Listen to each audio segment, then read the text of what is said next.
What is the meaning of life? Better minds than mine are working on that. Oh my god, I'm gonna cut this out and I'm gonna make this like a preview for the podcast. Like you're asking the parrot what's the meaning of life. This is incredible. What is up, guys? It's Ivan here, and on this episode, my friend Thomas Huybrechts is actually gonna give us a tour on the lab of the University of Antwerp, where he's a PhD student at, and you can actually see the autonomous vehicles that he's gonna show us on the Belgium national television right now in this episode, especially like on so many levels. Like we've covered so many interesting topics, starting from the AI, the talking parrot Alex, the logistics startup that does logistics for trucking companies that he's involved in, his engineering club, and towards the end of the episode, Thomas is also gonna talk about his experience of living and actually succeeding with dyslexia, and we're also gonna talk about some Belgium chocolate, because Belgium chocolate is awesome, and yep, hope you enjoy. So, what is up, everybody? It's the AI Wizard Show episode 4, and I have Thomas Huybrechts here with me, straight from the University of Antwerp, Belgium, and we're ready to, chat about a lot of exciting things. Say hi. Hi, everyone. So my name is Thomas, and I'm a PhD student from the University of Antwerp, NIMEC. And currently, I'm at the university itself. I'm currently sitting actually in the basement of the university. All right. It's actually the room where our students of our departments can just chill out between the courses. And we even have some students still sitting here around, so maybe you can hear them at the back. But I will show you around maybe later on. Yeah. We plan to do some show around of, so you'll be able to see what's the university like on the inside. But let's start off by you telling a little bit of your backstory, like how you got to be where you are, like backstory. So actually, I started as a student here at the university. So I graduated as an applied engineer, electronics ICT, at the same campus, at the same university, and then in my third year, my current promoter, actually asked me if I wanted to do a PhD, and then we made a trajectory with my master's thesis in a topic of my current PhD, which was actually the cache analysis and the influence of caches on the worst case execution time of code. Oh, I've seen some of your papers on that on ResearchGate. All right, yeah. So currently my PhD is going on the worst case resource consumption of code on hard real-time systems, so on embedded systems and platforms. And what I wanted to do is to see if you have a piece of code, if you are running it on a certain system, it doesn't run always the same amount of time, for example.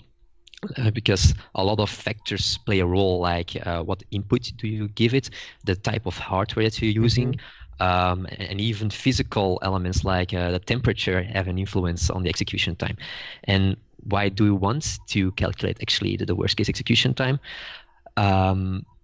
Basically, on your PC, it doesn't matter what the execution time is. If you are working in Word and it takes some time to save something or to open a file, you just wait, nothing happens.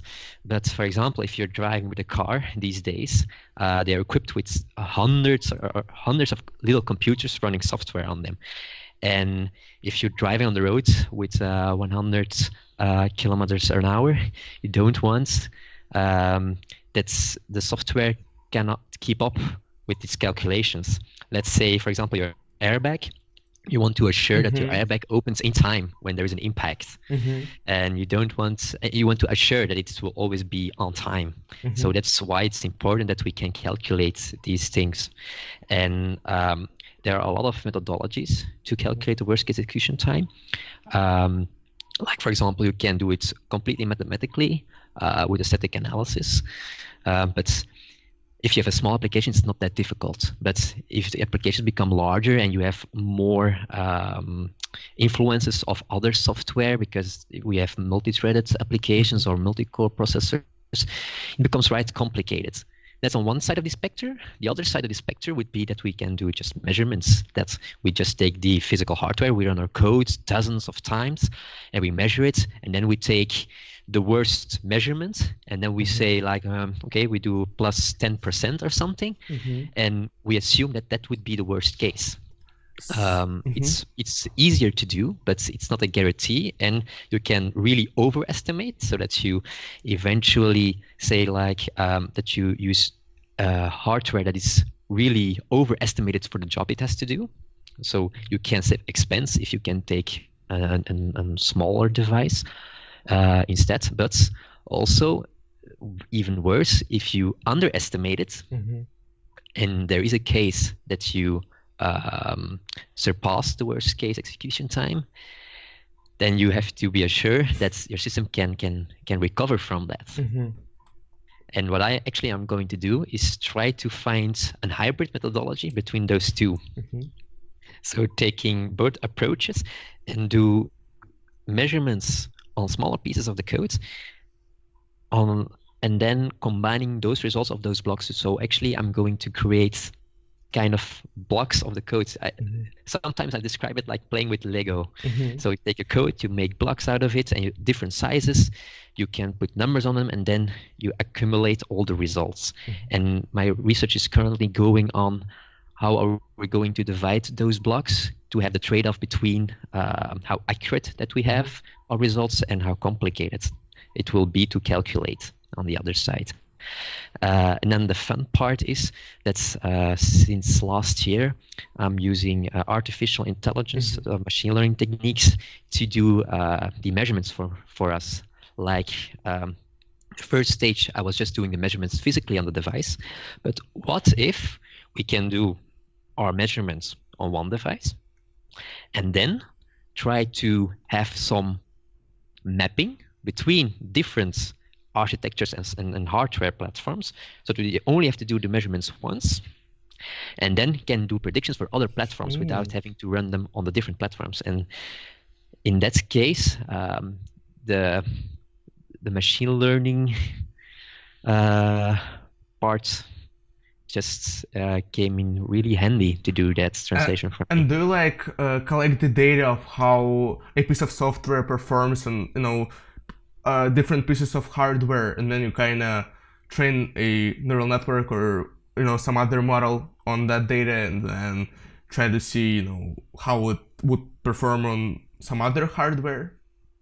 Yeah, to do the translation. Currently, I'm still figuring out we have on the one side software parameters, and on the other side the hardware parameters. And this, now I'm currently trying to figure out which parameters can be used to have more accurate results and do the translations between the different platforms. But that's really in really early stages at the moment. And since actually 2 weeks ago, my promoter and I have discussed on the subject, and because we are really going more focused on artificial intelligence with our research group, because you already talked with my colleague Stig. Yeah. If I'm not mistaken. It was a great episode. I really loved it. All right. Let's see if we can do it even better. Let's see if we can show Stig, how we can outperform that one. Yeah. But yeah, we're now focused on artificial intelligence, and since 2 weeks, we are now looking into predicting the worst case execution time of running neural networks on hardware platforms, because we see in the future definitely for autonomous vehicles that we will probably use artificial intelligence. So if we want to use artificial intelligence in autonomous vehicles, it's also important that we can guarantee that what their worst case execution times would be. So that's a new research track that even is really new in the field. So, and is it possible to build kind of a scalable solution with estimating that time, or like do you have to always like, for instance, like if there's like an airbag, can you collect like enough training data so that then you know, say input the parameters of, you know, whatever it takes to open up that airbag in case of an accident and be able to predict it, or does it something that has to be done each time, or, you know, like what's the trajectory towards which you're kind of working here? So currently I'm starting from the point of the codes. So let's say we take C code, we try to learn the network, what actually the code is, and try to find a mapping between how the structure of the code is and what it's the time it needs in the worst case to execute, and find a correlation between the two. So in the first stage, I'm really going to focus on software to have the predictions of a certain architecture, and then the second phase of my research, I'm going to try to do the translations between different platforms. So in that part, then the hardware characteristics are going to actually, in the first stage, it's the software, then the hardware on the same platform to have more accurate results. And then in the third phase, actually, we are going to do the translations. So if we can find correlations between certain properties between hardware, like for example the amount of cache memory, number of cores, and so on.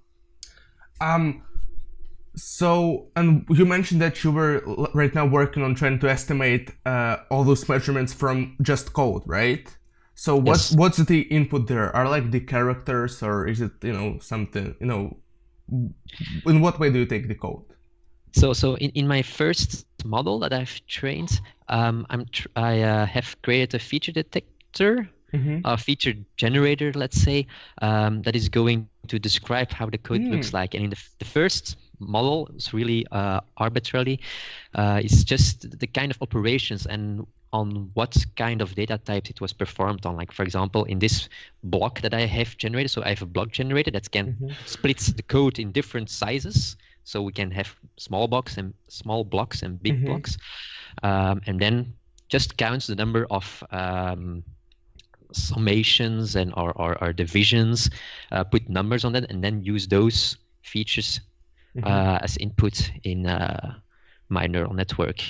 And then the next step is to use hardware, you know, hardware. Yeah, extend that model with hardware features. Yeah. And then try, for example, probably the clock speed is not that important, as I'm going to the result is in the number of clock ticks, like clock cycles. So, but for example, the number, the size of the cache, the type of processor, because if it's, for example, performed on an IRM, the instructions are different on an ARM processor compared to an Intel processor, for example. So there's also a difference. And then you would try to, you know, translate from one hardware to the other. And and is it something that would be, you know, why is it hard to just measure? You know, it's probably like an obvious question, but why is it hard to measure, like, for each piece of hardware the exact time and then just use that? What's the importance of the work in those terms? How does it save time effort? So first of all, if you have a big application, you have to find the worst trace throughout your application. And the worst trace through an application means, like, depending on the state of your software and which parameters come in, you can have millions of different states and different of traces through your application, and it's really difficult to find the worst trace through your entire application.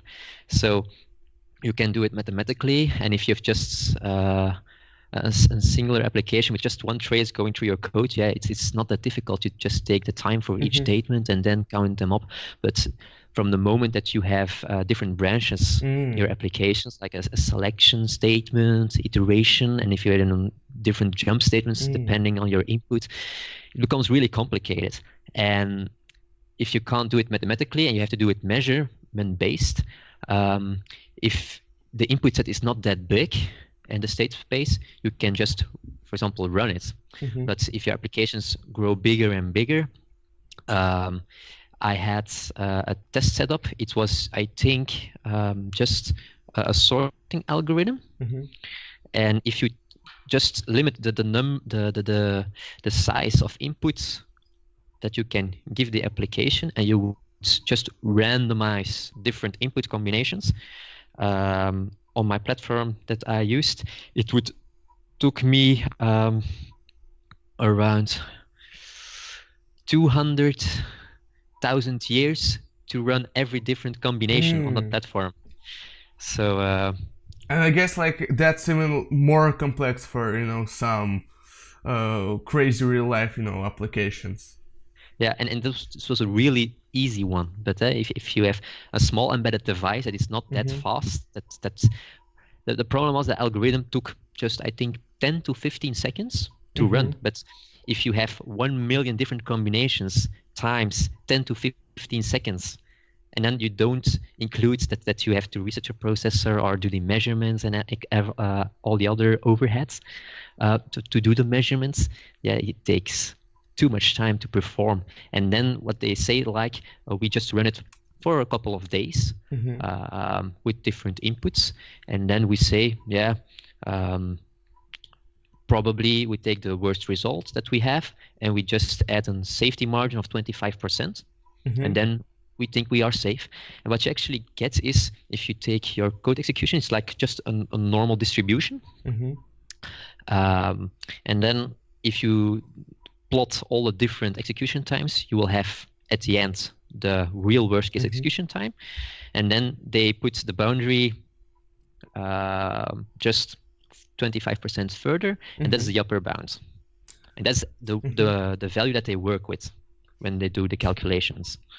And so I'm but guessing, actually what we wanted to do is having the upper bound as close to the real worst case execution time, because the closer it is, the less overestimated hardware resources that you need to use. So that's kind of it's cheaper, and then you can save a lot of money. Definitely in the automotive business with cars, every euro that you can save on certain hardware or components, it's a lot of money at the end. And so I'm guessing that the next step is to take this technology, capable of saving a lot of time, taking those complex pieces of software and connect that with both programmers and then the manufacturers, so that the first could design the software in a way that fits the hardware, and the second could do the vice versa. Yeah, because that's also the problem. Normally, if something is developed, a certain tool or application, you have a hardware team and a software team, and they start in parallel working on the subject. And the problem is that if you, and most companies work in a kind of V model. So they do the design and then they iterate over it, and then they do the verification on the other side. But the problem is now, if you want to know the worst case execution time, it can only be done at the end when the code is there to run on the platform. And then if they say like, no, it's not compatible, we cannot assure that it's worst can the boundaries can be, or the scheduling can be guaranteed, then they have to do all the work over, and then, for example, do changes on the software or on the hardware side. And what we try to do is, by estimating the worst case execution time already on source codes, when you're developing source code, then you can already have an indication on which hardware platforms you can use. And if we can do the mappings of one platform to the other, we can do a kind of a search space exploration of different hardware models. And then you can already narrow down certain platforms, like, okay, we can't use this because we're already way over our boundaries. And so have you guys, already, got working prototypes of this technology to work? So it's actually the Cobra framework. We call it Cobra. Yeah, I've seen that also in the papers. Yeah, it's still in development at the moment.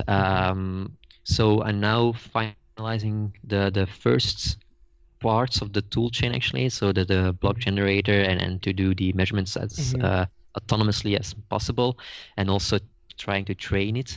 But it's an academic tool, so it's not, let's say, 100% robust to go to industry. It's just to verify if the methodology is sound.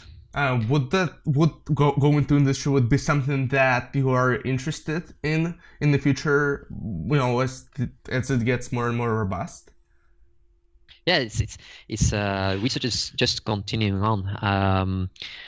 Normally, there will be some other PhDs starting in the near future who are going to continue on the subject. So in the first stage, the matter is really complicated because there are a lot of different aspects that can influence actually the worst case execution time. And at the moment, I'm just taking assumptions, like, for example, we remove caching, for example, because caches are really unpredictable. And they have a big influence on the worst case execution time. But a next follow-up PhD could be to have the extension to allow to have certain types of caches in the system. Yeah. And so how many people right now working with you on this software runtime estimator? So I'm currently working on my part, so the Huybrechts approach, and another colleague of mine is currently also extending it, but on a different module in the framework. But it's the code behavior framework. It's like it has different tools in it to do actually the analysis of code behavior. That's the acronym of the name actually. So my part of my research is just a small part of the entire framework. Okay, so why don't we go right now a little bit back in time to talk a little bit about how was like your time at the Antwerp University as you were a student, because you've mentioned that you came to do your PhD after studying here. Maybe you could like give some impressions, what you liked, how was like your time, what you've been like maybe, and how long was that ago also? Yeah. How long was it ago? I'm getting old, I guess. This is my third year, so actually the year after I graduated, I already started with my PhD. The course itself is 4 years. And you were studying applied engineering, right? Yes. Yes. So actually, I was the first generation of the new the new trajectory of the applied engineering, because before my first year, there were 2 high schools organizing the same course, but then the government said like, okay, all those courses has to be merged in a university. So it was Artesis and KDG, and they merged together, and then I was the first year of the new course, and they took the best of the both educations and smashed it together. So it was really hard to accomplish it. And what was it like? Like, what did they put together to make this major? We have 3 main streamlines in the education program. We have on one side electronics, so that it's like analog electronics and digital electronics. So working with transistors and resistors for the analog, and for the digital one, it's programming FPGA, for example.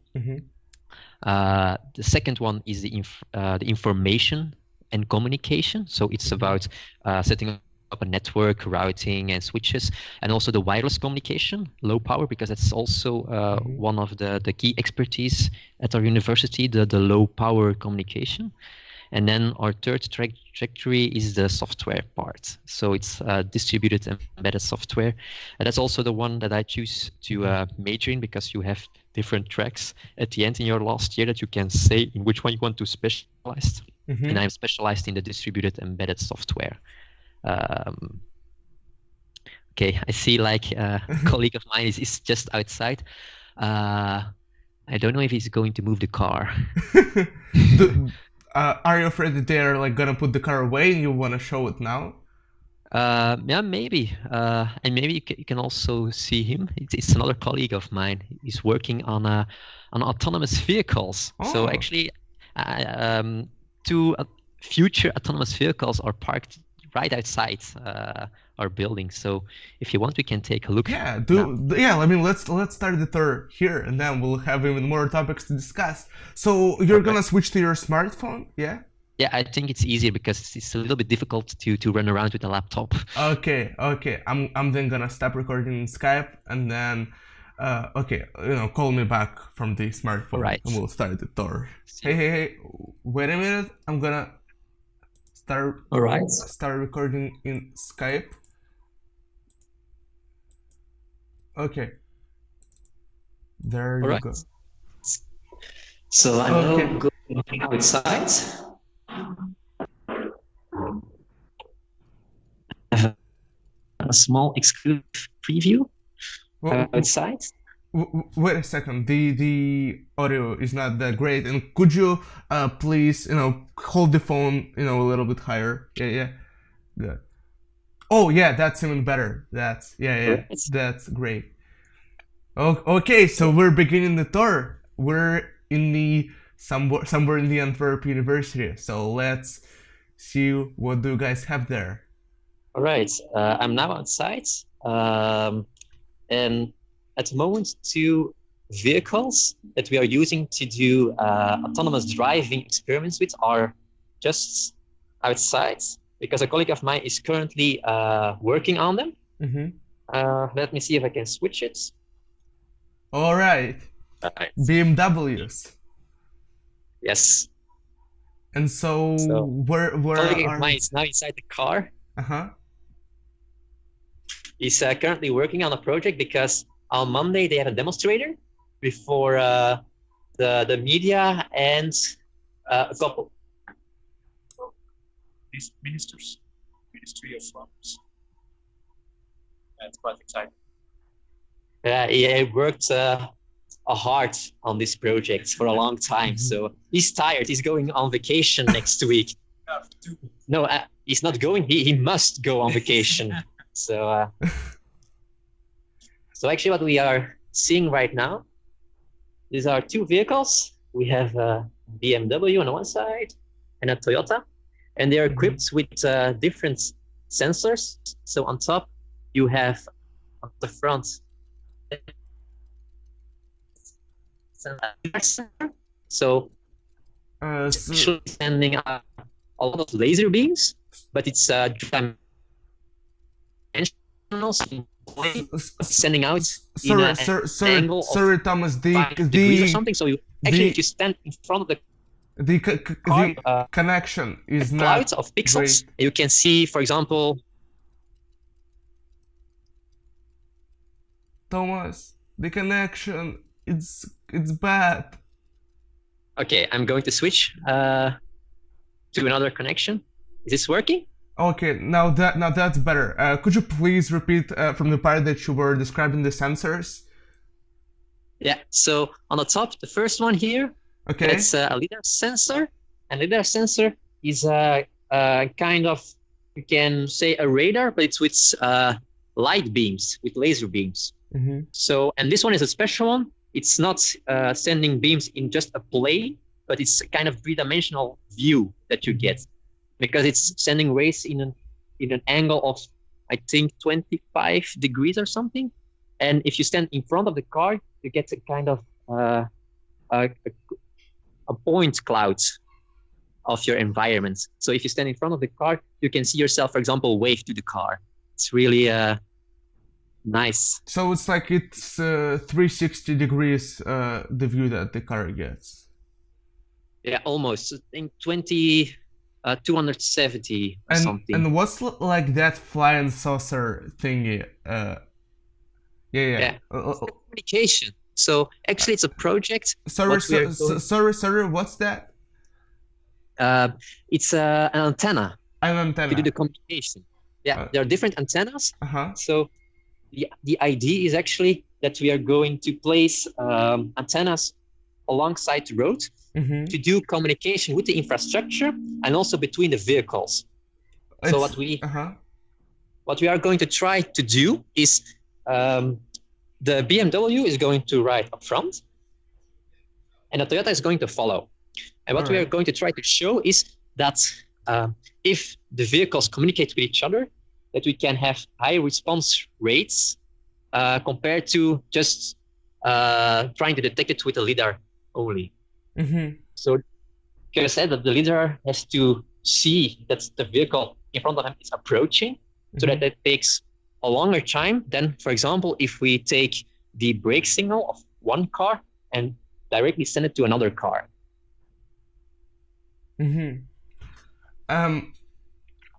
So am I like understanding this correctly, that you want to have one car follow, you want to have Toyota follow the BMW, and for what purpose again?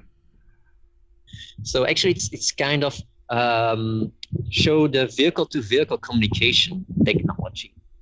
So what we actually wanted to prove is to make traffic more secure, to have intercommunication between vehicles. So if we say that vehicles can communicate with each other, that they can, for example, say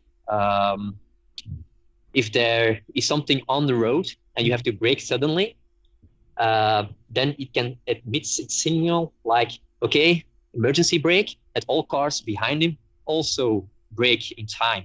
And by directly sending the signal, it can improve the response rate so that the chances of an accident is much smaller. And in the demo next week, we're going to show that the signal is received much earlier on the Toyota car compared to that the algorithm of the LiDAR will detect that the car in front is stopping. So you basically wanna have like one car in the front see, say, an accident, and then not having the second car to like detect, the same accident. You wanna like have the first car send the data to the second car and have the second car stop even faster, that sort of thing. Like you wanna exchange the data from the data between the cars, So, and not only the brakes, for example, then if you have communication between the cars, you can do kind of platooning setups.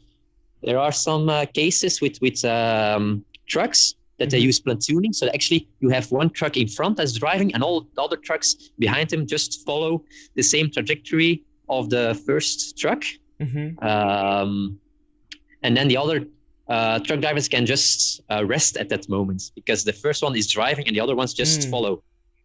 And are those cars that are already, able? I'm assuming that the first car is driven by a person, and like, is it possible to like have the second driver rest? So the cars at the moment are not autonomous, but it's going to be in the future. But they're just new from this year. So I don't know what the horizon is on when it's going to be autonomously, but it's kind of a bigger setup to try our algorithms. Because also we have a small version of a car that I can show later on, but these are the big toys. And what are the cars are capable of now in terms of their radars, like what they can detect, how they can communicate, and that sort of thing? So at the moment, one is equipped with the LiDAR sensor, so it gets a view in front, and then there is communication with the infrastructure, so with the road, and with vehicle to vehicle. This is the current setup that we have. And for example, with the infrastructure, it helps, for example, to communicate with, for example, if there is a traffic jam up ahead, a few hundreds or hundreds of kilometers, meters to a few kilometers up front, then infrastructure can already tell, like, okay, watch out, there can be a traffic jam up ahead. And then the vehicle to vehicle is just for all communication between tens to hundreds meters up front. And Are you getting data from the cameras? Like, is there some object detection or line detection that you're doing, or do you plan to implement that also? On the smaller one that we have a 3D camera where some students are working on to do the detection. But the small car is parked inside. It's small enough to park it inside. Let's say these two ones, we can't put them inside. So you have like a toy car there, right? Yeah, a pimped out toy car. Sorry, which car? A totally pimped out toy car. Okay. So it's an RC car, but it can drive up to 50 kilometers per hour. And what are like the exciting things that this car, like what excites you about these cars, the most as, you're working on them with the team? It's like seeing that our algorithms and applications that we are developing can be deployed on real life-sized cars, and that we can demonstrate it to the public what we are currently doing in our research. And at the moment, it's only at the LiDAR and the vehicle-to-vehicle communication. But in the future, we also at the other department have a third car, and that car is actually already equipped with the necessary technology to drive autonomously. They have a camera up front. They have changed the gear pedals and the steering so that a computer at the back can drive it autonomously. So, but that is the other departments. And that's on the other side of the campus, so it's a little bit too far. Okay. But it's currently also a nice example of different departments between in our university that are working together on research. So we are doing the electronics, and then the other departments is the electromechanics. So they're more focused on the car itself, and we are more focused on the software and the communication and the algorithms. And what kind of software do you want to equip the car with? Like, what's needed to make it autonomous in the future? For these cars, well, the current setup doesn't allow them to drive autonomously. But actually, if you look at the scale of autonomous driving, you have 5 steps, and these equipments, I think, should allow it to drive in the third range. So actually, let's say level 1 is like just drive an ordinary car with no extra features, just a pedal, driving wheel, and that's it. The second one is the assistant technology, like for example, that it gives an indication where you're going to cross the line. Third level is like that it's already going to correct you. For example, you're going to drive over the line, and then it compensates and drives you back on the lane. On the fourth level, it's the car itself will already drive autonomously, but it needs user input. It's kind of like Tesla autopilot, something like that. Indeed. So the Tesla autopilot, they can drive autonomously, but you have to sit behind the wheel. So it's the fourth level. Yeah, that is a fourth level already, and it's like you have to, if there occurs a problem, then you have to take the drive wheel within 10 to 20 seconds. That's normally the case. And the fifth level is like, okay, you totally don't need a driver anymore. You can just turn the seat around and you can just drive around. But the fourth level is something the industry can already do. The fifth one is a really difficult one. Because there are a lot of parameters in your surrounding if you're driving an autonomous car that you can't always take into account when you're developing something like that. Let's say you're driving the roads. Everyone can cross the roads. The roads are not always in perfect shape, specifically the Belgium roads. If you cross the border from the Hollands or the Netherlands to Belgium, you know when you pass the border. Really. Oh man, So, wait to see Russia. It's quite a bumpy right here as well. So, yeah, this.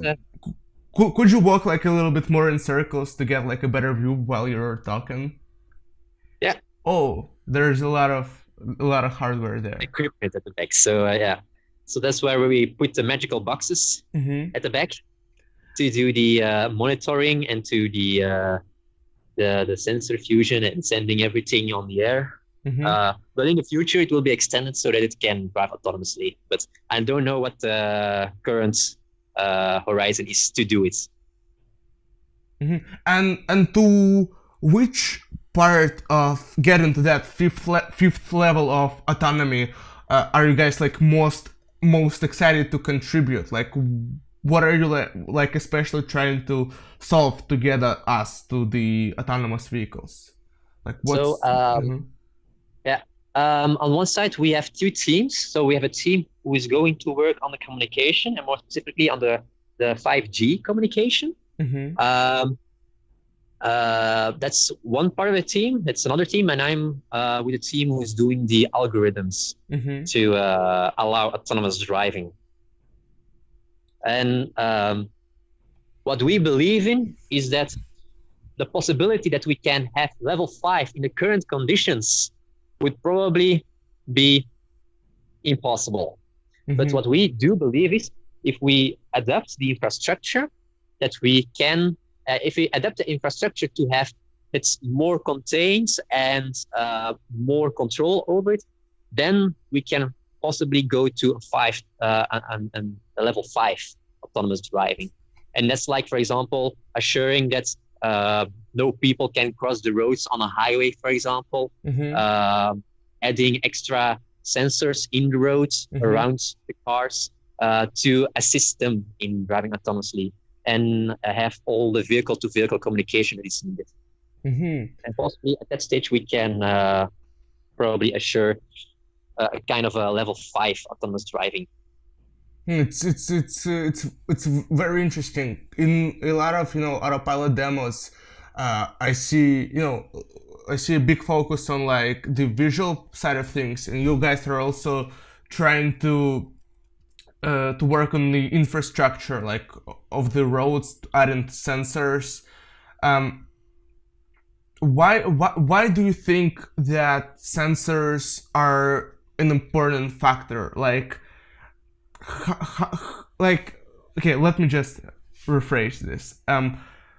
We can have cars drive them, like human beings drive cars just with their eyes, right? So we pretty much can replace the eyes with computer vision algorithms and give the car the input to drive. And how can infrastructure and the sensors improve and cars communicating with each other improve the state and the condition and the quality of driving, like on top of just the visual information? I have to think about it. Of course. Because actually I'm not working on the real project over here, but yeah, it's difficult in a way. Like, for example, you have to, if you have sensors, you also have to incorporate the possibility that the sensors are incorrect or have, for example, issues like there is a malfunction sensor. Let's say we have a camera out the front and there is dirt on the lens. Then you have to assure that your algorithm can detect that the image that you get is not correct of the road, and that you can anticipate on that, for example, by adding multiple cameras as a backup, or saying like, okay, we can't drive autonomously anymore. But if you go, for example, to a level 5, then you don't have the possibility anymore to, let's say, have a driver take over the car. So then it's really important that you can create robust algorithms that can do failovers to other sensors to allow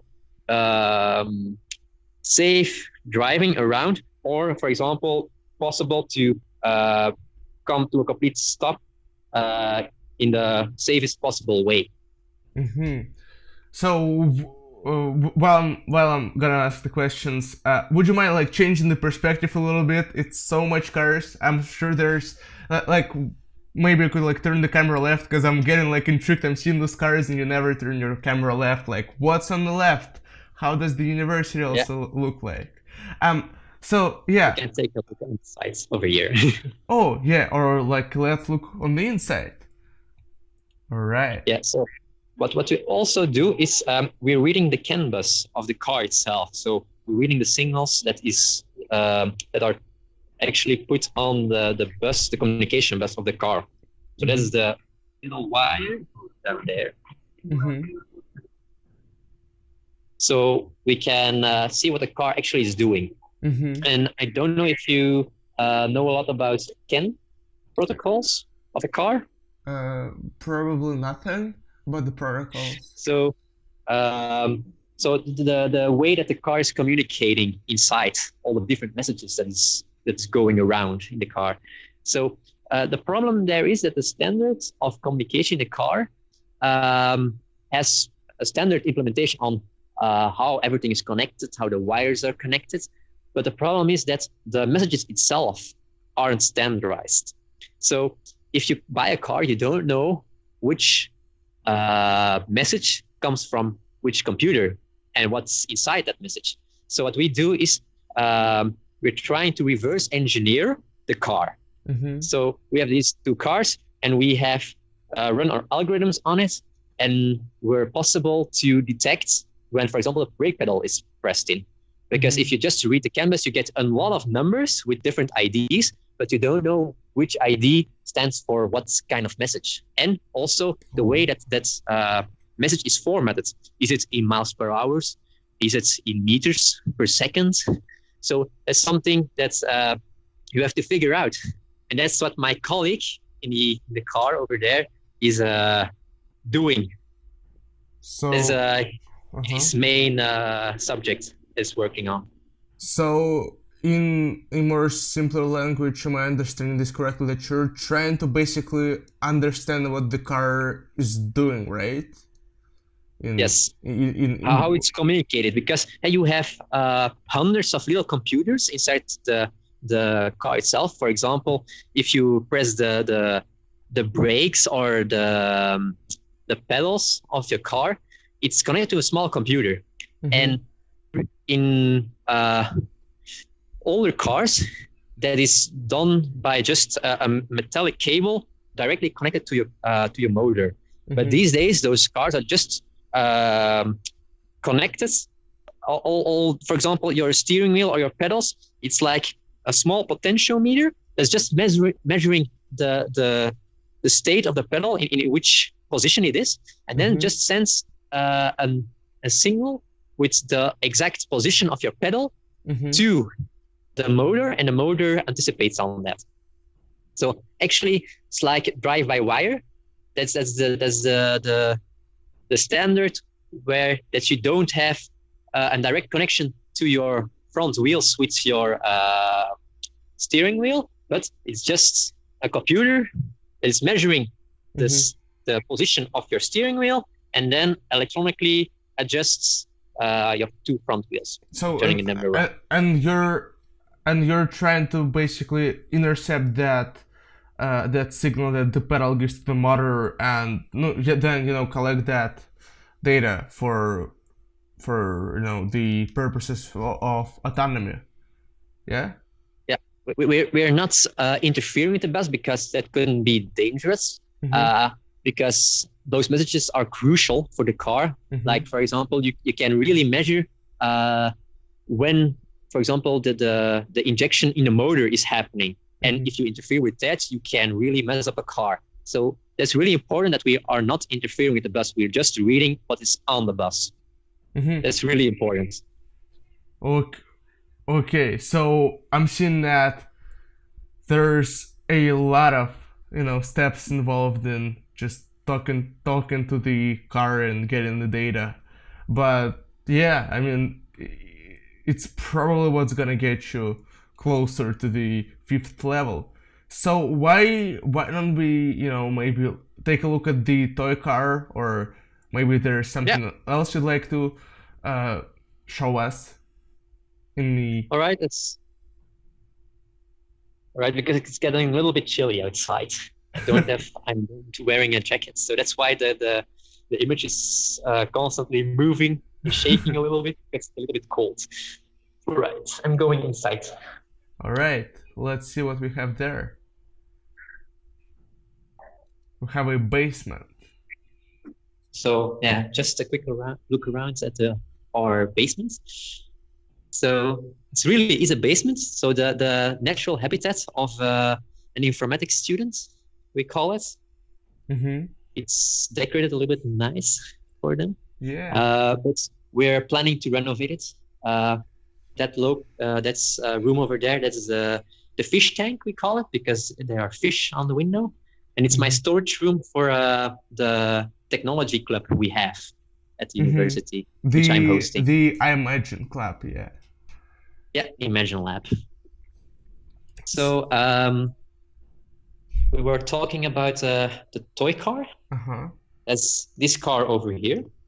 But maybe we can switch back already because it's all on this table. Okay. Or if you want, if you want to look around, let's go to the. I don't know. Will you be able to look around with the laptop, or show the car?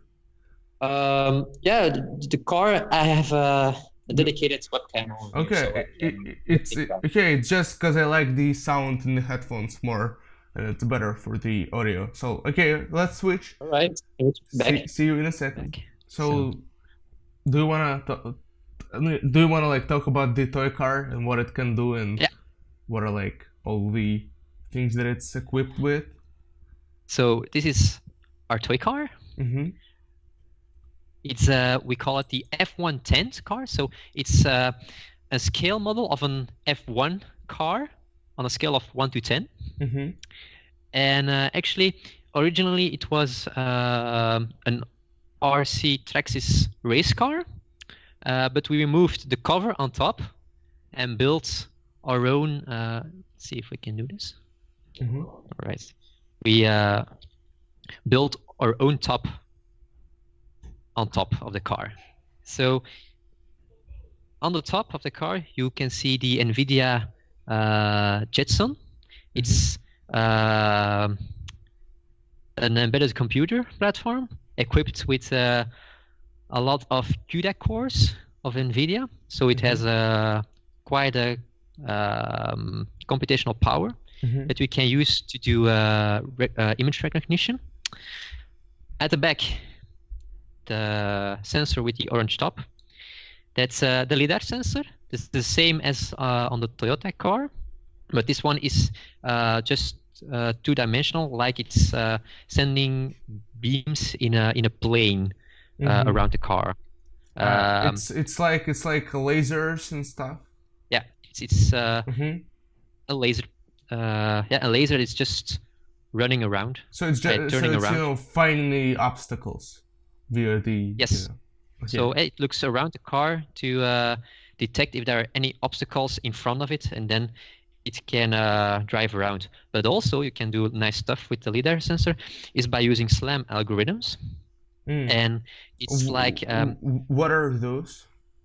So a SLAM algorithm is like you put the car in an environment that it doesn't know, and then it's going to find its way around by creating and building a map from the sensor data it gets. So what we actually do is we put the toy car here in a new room, and we just drive a little bit around the car.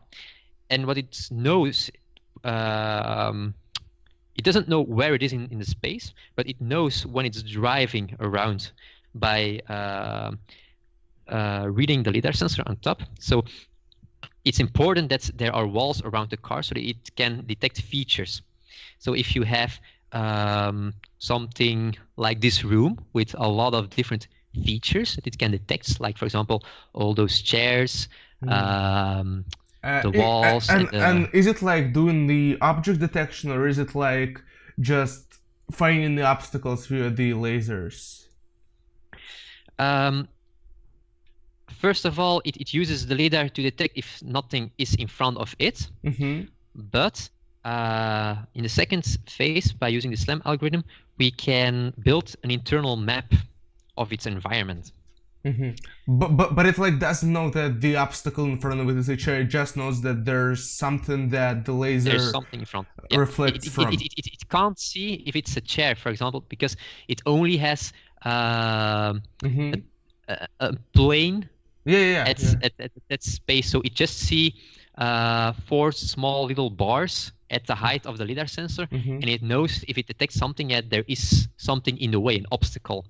But those small features, those obstacles, it can use it to see that he is moving, because if all those features are passing by at the same speed, it knows that it's traveling in a certain direction.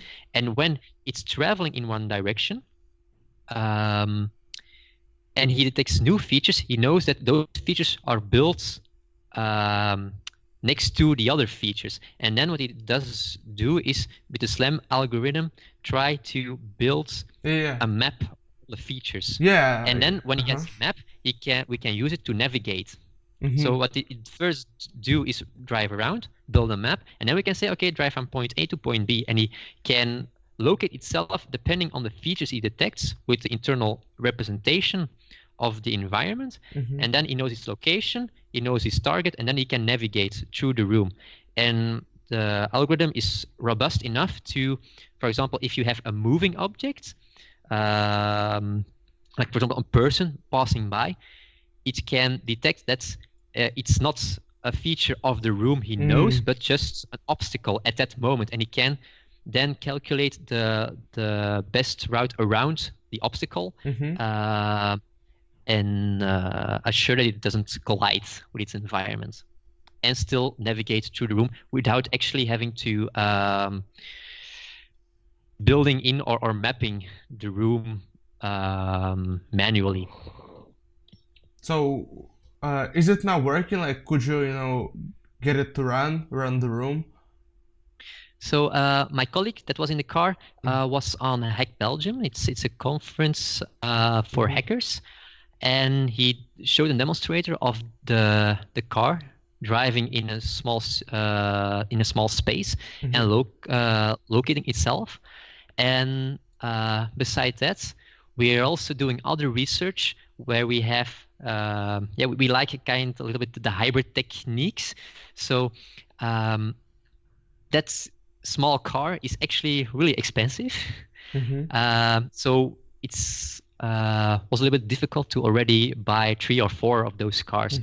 So what we actually do is we simulate those other entities, other cars, and let them navigate through it. And what we are doing now in research is trying to, if we have the simulated cars, to have that model appear to the real physical car as it is really standing in the environment. So what we actually are going to do is we're going to manipulate the inputs of the lidar and planting a virtual object in it. If you understand what I mean. Not now.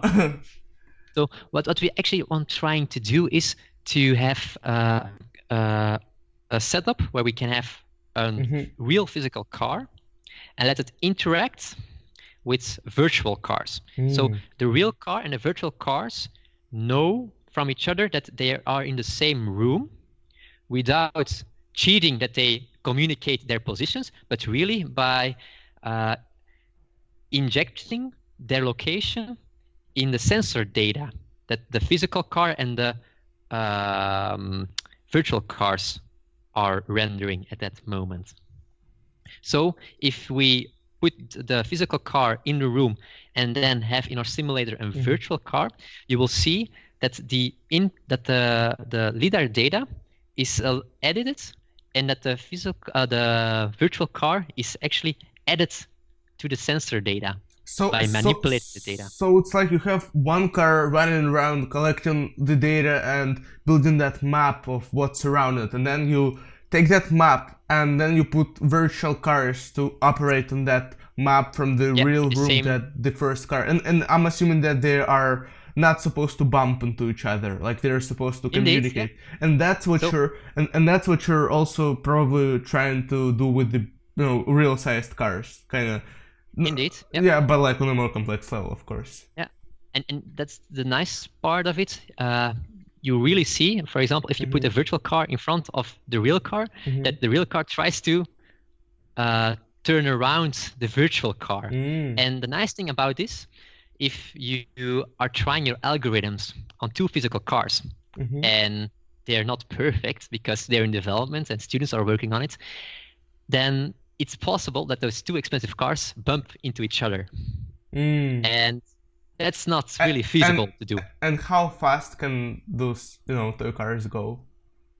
The toy car is 50 kilometers per hour. Wow! So it's like it's a really race car.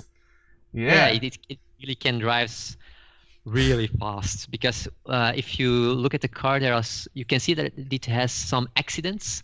Like little pieces broken down from the body. We're currently building a second one, but if we're doing our experiments in the first stage, we first try it with our real and virtual car to verify if those two doesn't bump into each other. Oh yeah, I mean that makes sense. And approximately how much does one car cost, if that's not a secret? The problem is the most expensive sensor and thing on the car is the LiDAR sensor. Okay. And the sensor itself costs over 1,000 euros. Oh my god. Only the sensor. So let's say between 2,000, 3,000 euros. Yeah. It costs to assemble some car, because the design of the car it's not created by ourselves. Actually, it's a model that we used from a competition made by the University of Pennsylvania. So what they actually have, they have created a standard model based on different components that you can just buy on the internet. And the challenge is that the students, for a certain course, they have to create an autonomous racing car. And they have an entire semester to just work on the algorithm, and at the end they have a race between all the different teams, and then they get their score depending on how well the car drives. And the race should be autonomous, yeah? Yes, totally autonomously. You can't interfere with it. So you put it on the racetrack, and it has to compete with other cars without bumping into each other and driving as fast as possible. And currently we have our first prototype. We're now building the second prototype, and later on next year we want to also send a team to Pennsylvania to also compete in the challenge. So there's some nice things that we're currently doing, because also with the research team we are also really close to the students. So for example, in the basement, it's for students, and sometimes with our PhD students we also have the Imagine Lab club. So we do small competitions. We are creating cool stuff. I can show you later on some of the things that we created. Get to that. And also I gotta see the Parrot talk, I won't go away without the talking Parrot. But yeah, all right, keep going. Yeah. We also have some cool stuff. For example, this is an hexacopter, so a small drone.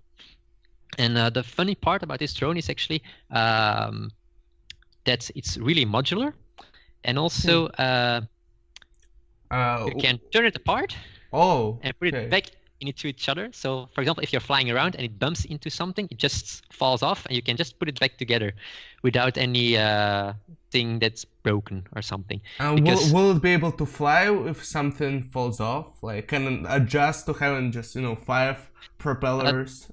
This one, it doesn't. Okay. It's really a cheap one. Let's say it doesn't have a lot of sensors, but this is something you can buy from the internet. But we have a professor and who is currently just building his own drones totally from only with a 3D printer. So he's currently on his 5th generation, and he's trying to create an autonomous flying drone for inside. So a funny story was like we had an open visit day at the campus, and we were just trying the drone, and something went wrong. And the drone just flew into the building, and one of the arms just broke, and then he just went inside, and a half hour later he came out with another newly printed arm, put it back on it, and he just continued with flying. So it's really easy to just if something breaks, you can just print a new one, and you can just continue. Yeah, I guess if you're the guy who built it from scratch with just 3D printer, I guess you can do that. And how do like those drones look like? Do you have like that drone around? That was no, it's upstairs at the moment. So, but it's not really special. It's just a standard kind of drone if you look at it. My bachelor thesis was also with a commercial drone. So for my bachelor thesis, I had the assignment to hack. Sorry, what's that word? Bachelor what? Yeah, you have a master thesis. So actually so we have a bachelor and a master. Okay. Yes. Yeah, if you follow. So the first 3 years are the bachelor years, and then the last year is a master year. Yes. And at the end of each period, you have to do a kind of a big task assignment. And that's called a bachelor thesis or a master thesis. Yeah. Yes. Okay. Yeah. Now I get it. Okay. Keep going. So for my bachelor thesis, I worked with the drones. So I had a commercial drone, a Bebop Parrot drone. They were just brand new, and I had to hack the drone so that it could fly autonomously. So what we actually did was we made some kind of QR markers, and we could just tape them on our back and just make a small walk around through the corridors. And the drone would follow you. Yeah. And it will just follow us. I think there's a small video of it on my YouTube channel. But yeah, it was really fun, and also the hacking part, because the drone was so new that they even didn't have the API documentation ready of the drone. So I really had to figure everything out, and I think 1 year later, all the documentation was online. So I had to figure the entire internal workings of the drone, and also I had to literally had to hack it. Like I used all different types of issues inside the software of the drone to be able you were like to trying put to my own software on it. Find the vulnerability, so you were like legitimately hacking in. And I even had somewhere half through my experiments, they did an update. So my exploit didn't work anymore, so I had to find another one. So it was really kind of a race between the firmware updates and having the right hacks to let it fly autonomously, because it was the purpose of the Parrot was that you can fly autonomously by controlling it from another device. But what I did is actually putting the software on the drone itself. So you had to like access the camera on the drone. Does it like have a camera installed by default? Yeah, it has actually two cameras. So on the front there is a fisheye lens camera, so just to have a panoramic view on the front, and one at the bottom to actually a kind of optical flow sensor. Because the really difficult issue with drones is stability, flying at the same position. If you fly with this drone and you don't correct it, it will just drift away because it doesn't know where it's going. And normally a drone uses GPS to correct himself to be at the right spot or location. And that Bebop drone also uses an optical flow sensor. So it's actually just a camera taking pictures on 20 to 25 hertz. And it just looks at the difference, the shift of the image. And then it knows if it's drifting away or not. Are those like the one sensor that was in the car that was taking the 2D plane, or like the laser ones? Are those used on drones? If they're on drones or like, is it possible to use that sensor, like the laser Like what was it called again? The lead. A lidar. A So lidar. Yeah. lidar sensor. Yeah. Lidar. Yeah. Is it possible to like use those on drones to let them know like where are the obstacles and how to like correct, like build that map maybe? Is it something that? Yeah, it certainly is possible. We have another research group who is working with localization, and based on ultrasonic sounds, like with bats. So this is we have a lot of nice research topics, and it's really one of the first that uses actually the echolocation of bats to do SLAM algorithms to create an internal positioning of the room. So it uses the professor has created a sensor that just emits ultrasonic sounds, and then he printed two ears in the form of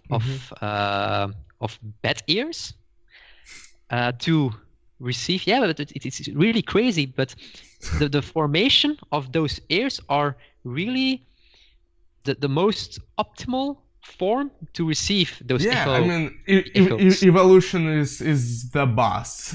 Yeah, if you look, actually a lot of things are inspired by nature. Yeah. For example, the camera or eyes, birds for planes. Convolutional neural networks, the visual system of the brain. Yeah.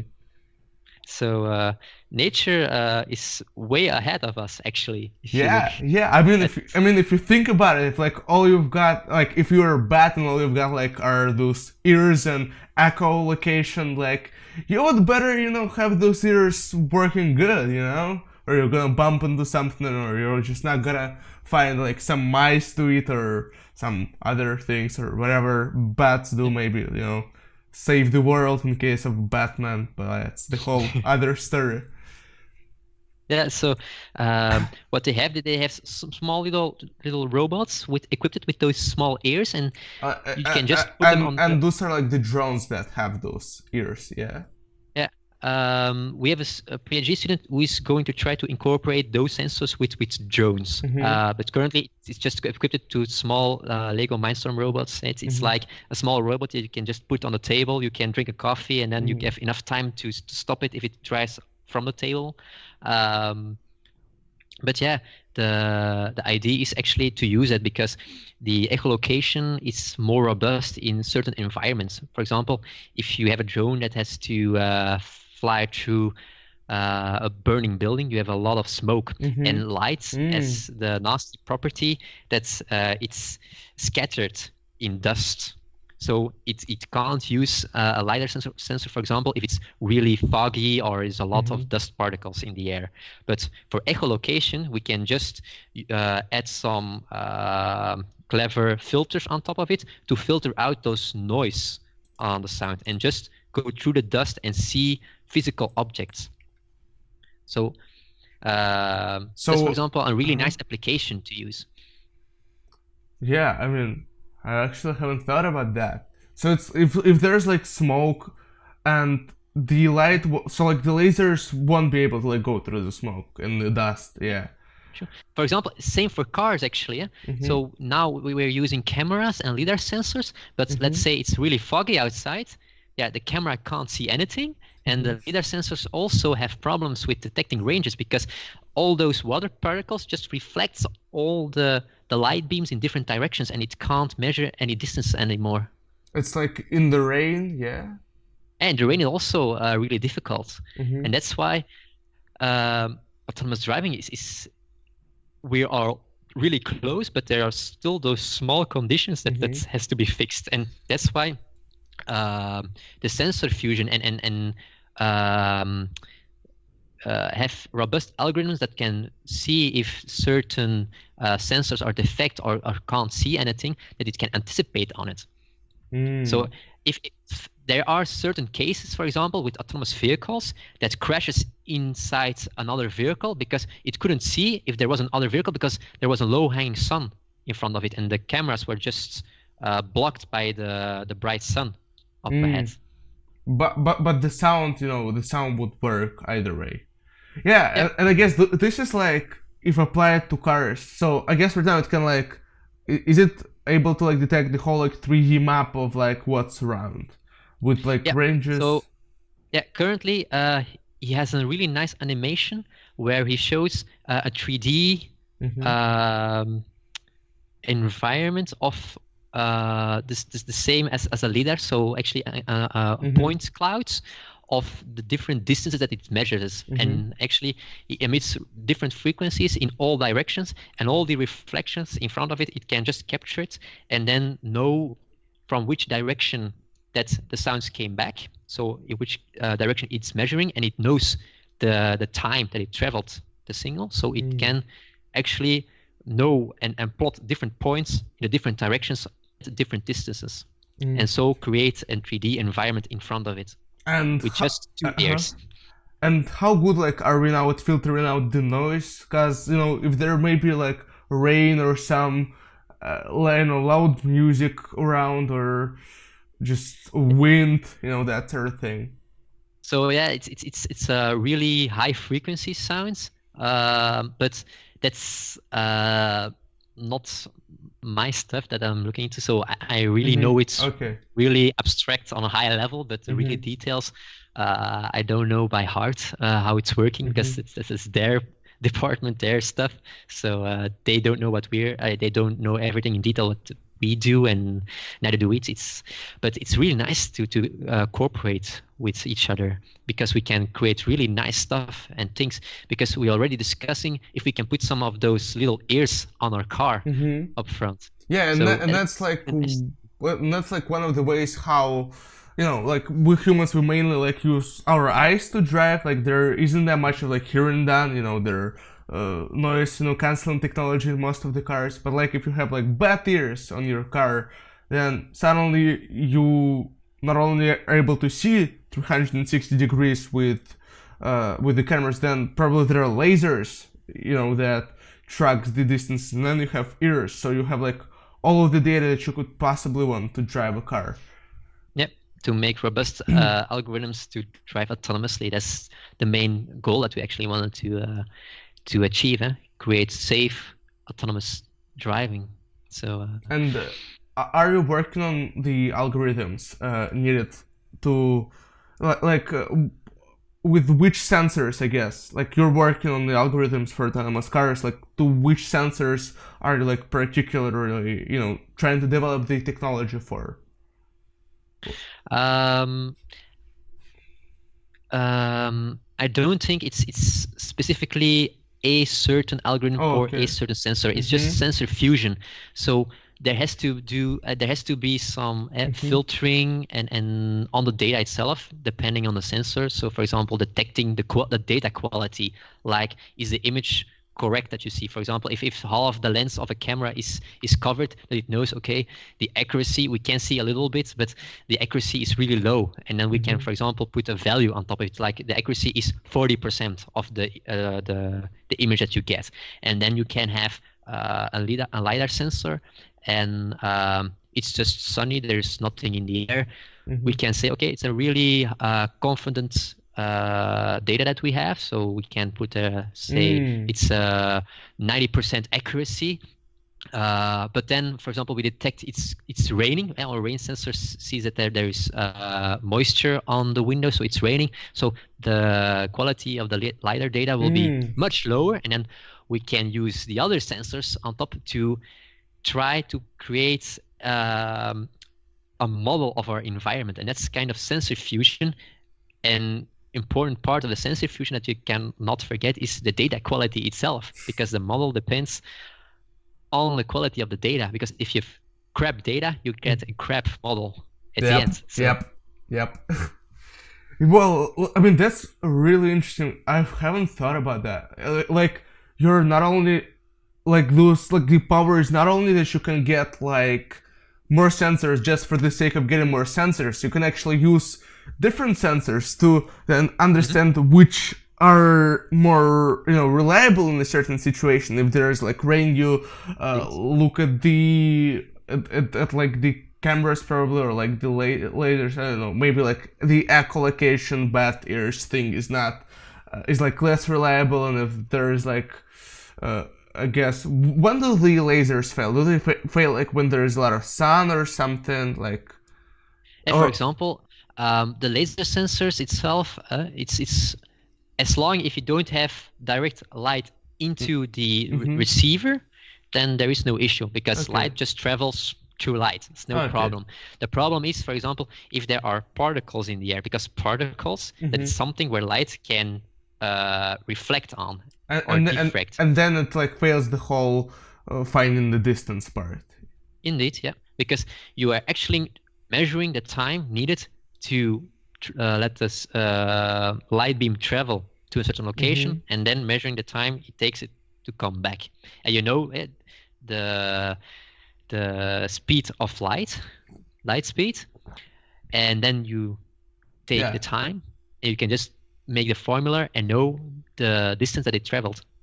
Yeah. And then you can measure distances, and with an entire range of points around you, you can actually create the environment. You can with all those points create a 2D environment at the end, and then with that environment you can create a model if you enhance it with other data, for example from other sensors, like if one sensor detects, for example, a LiDAR sensor can't detect if there's a window because light just travels through the window, but then you can have the earbuds with sound, because sound will bump into the glass and will come back and not go through it. So then you know that, okay, the LiDAR detects you can just go through it, but the earbud says, no, there is something over there. And then you can say, like, maybe there is a glass object in front of us. So if you only have the LiDAR sensor, you will just go bam through the window. And with the added ears on the front of the car, you can stop safely and say, no, it's there's something over there. So the deeper we like dig into this whole thing, the more I'm like kind of beginning to wonder, how do you guys like manage to work on developing this technology, like through all this complexity, through all those like sensors interacting together? And what I'm asking is, like, maybe you could like give some tips on how do you work in teams and like solving these complex issues that involve, you know, so many sensors, so many ways that they can interact with each other. Like, what steps do you take to ensure that you're making progress in like the right direction? So actually, we started with the idea, okay, we want to have something, an autonomous vehicle. And then we divide the problem and see, okay, which problem do we have to tackle? And then, okay, we have to know the environment. How can we know the environment? Okay, we need sensors to detect everything. And then we just start with, okay, let's say we have a LiDAR sensor, we put it on top, we create an algorithm, really simplistic, that's just the car drives forward, and if something is in the way, it stops. And then when we continued, we saw like, okay, we have issues, for example, the physical properties of light can will have issues, for example, if the environment is, for example, there's dust in the air, that it's not performing really well. And then we look at other options, and then, okay, we see we need multiple sensors. We can't rely on just only one sensor. Okay, we have different sensors, so we need sensor fusion to collect both data and fuse them to create a more exact representation of our environment, more robust indeed. But then we can come back and see like, okay, so if we wanted to fuse the data, but we do it just blindly and allow and just say that both data are equally value, that would be a really bad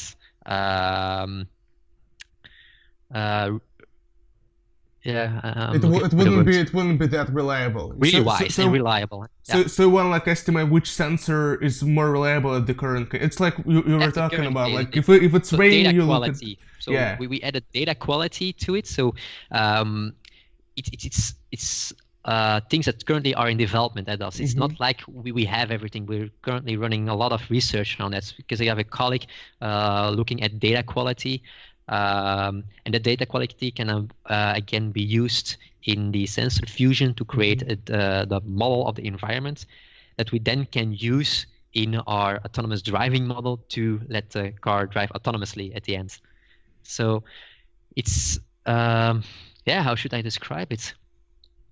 It's like that's research. Like you look into something, and then you pump into a wall, and then take a step back, look at the wall, and see, okay, how can I go through the wall?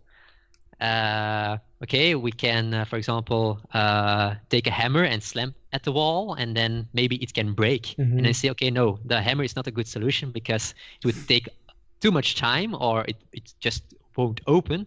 And then we can see, okay, we can just go around the wall, okay? And then we can go around the wall. And then it's like we take a certain road, and then we come at the end of the road, and then we say, okay, it's not the right way, so we turn back, take another road, another intersection, another road.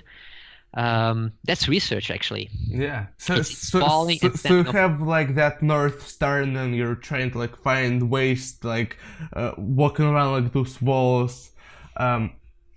Was there a time when you like slammed when you smashed the wall with the hammer and that like worked? Did you have like maybe something similar to that?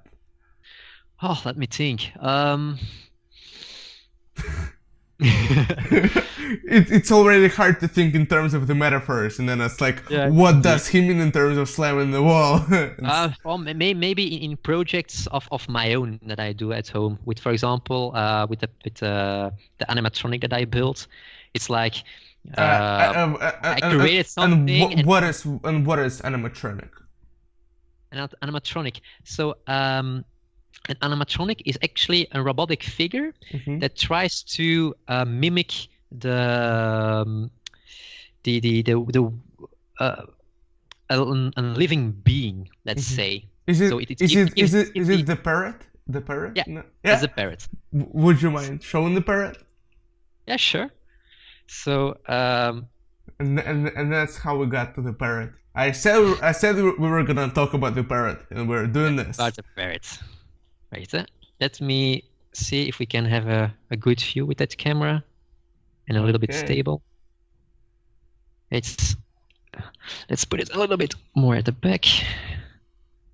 So yep. Can you see it entirely? Yeah. That's good. Yeah, good. Okay. So this is Alex, and Alex is a animatronic bird that I created when I was 17 for a school project. And the purpose of an animatronic is it's a robot. I'm really into robots. So and the thing that fascinates me the most for robots, you have, for example, the Boston Dynamic robots. It's really cool. But what I also interest in robots is actually the human robot interaction, having the ability to have a relation. So no love relation, but having a connection between a robot and humans to give the appearance that it's living. So if I boot them up. Oh, okay. It will just start and show kind of random movement, like it's living. So it's interacting with its environment. I'm currently working on an algorithm extension to let them detect faces and follow faces, and if he has an interaction with someone, that he can directly look at the person. But the camera is currently used for the Skype call, so that's why it's not connected. But in first instance, when I was 17, it was just the audio animatronic. So the term was actually invented by Walt Disney. So in the theme parks, all the robots, they call it audio animatronics. And the idea behind it was actually that the robots were synchronized on audio. So they have a pre-recorded message or sound, and then they program the movements on top of it. So the first stage, Alex was an audio animatronic, but then they switched their initiative to autonomatronics, so that they can become autonomously and interact with their environment. And that's why I have integrated the Google Assistant into Alex recently. I don't know if you know the Google AIY initiative. It's like the talking Google thing. Yeah, so the small cardboard box over there with the red light. So that is actually currently the brains of Alex. It is. And what does that scary red button do? Oh, it's just the button to activate it if you want. It's not going to explode or something. But the nice thing is that we now can interact and ask questions to him. Currently, he still listens to Google, but I'm working on a custom wake word detection. But let's say, okay, Google, what is the weather like today? Currently in Antwerp, it's 50 with rain. Tonight, it's predicted to be 45. Oh my god. And he synchronizes his mouth automatically to the sound. So, whoa. What is my name? Your name is Thomas. So, do you have a question that you want to ask? What is the meaning of life? Right. So, Alex, what is the meaning of life? Sorry, I'm not sure how to help with that yet. Oh, yeah. Come on, man. No, it's because he detected something. Yeah, he detected something else. He detected Sarah, Alice, what is the meaning of life? Oh. So I'm going to retry that. Okay. So if I push the button, he will start listening. I can say, okay, Google, like that. What is the meaning? Yeah. Yeah, because because I'm talking, he thinks that I'm talking to him. So if I ask, what is the meaning of life? Better minds than mine are working on that. Oh my god, I'm gonna cut this out and I'm gonna make this like a preview for the podcast. Like you're asking the parrot what's the meaning of life. This is incredible. I'm gonna record the time of this. Right. And then you can, for example, let him tell some jokes. Okay, Google, tell me a joke. Sure, here's one of my favorites. What's a computer's least favorite food? Spam. This is so unusual. It's like robotic talking parrot. I mean, it's cool. I mean, yeah. Actually, the idea is we have a lot of assistants, Google Assistant, Alexa, Siri, but in one way or another, it's like strange that you're talking to, for example, a cardboard box or to a smartphone. It's not something living, it's so artificial. And if you can put something nice to talk to, that's something that we know of, like a living being, it's more personal, and you can find a kind of a relation with the animated figure. And really, I have presented Alex to different events, and one time I had a teacher from kindergarten, and he says like, that's just perfect because little children, they can connect and bond with something, so a little figure, and if you have the interaction that it can understand question and respond to them, then children can, for example, ask questions to the parrots, and they can kind of have and how you say it's they're in imagination. They say like children have a lot of imagination, but if you can put a realistic figure in front of them, then I don't know how far that imagination can go with those children. Yeah, it's like the children, they're like, why is the sky is blue? Like all of those questions. But I mean, that can be an intimidating thing for a child to like talk to the phone, you know, not, you know, even mentioning like typing something. But if it's like a parrot, like it's so much more natural for a kid to talk to it. Yeah.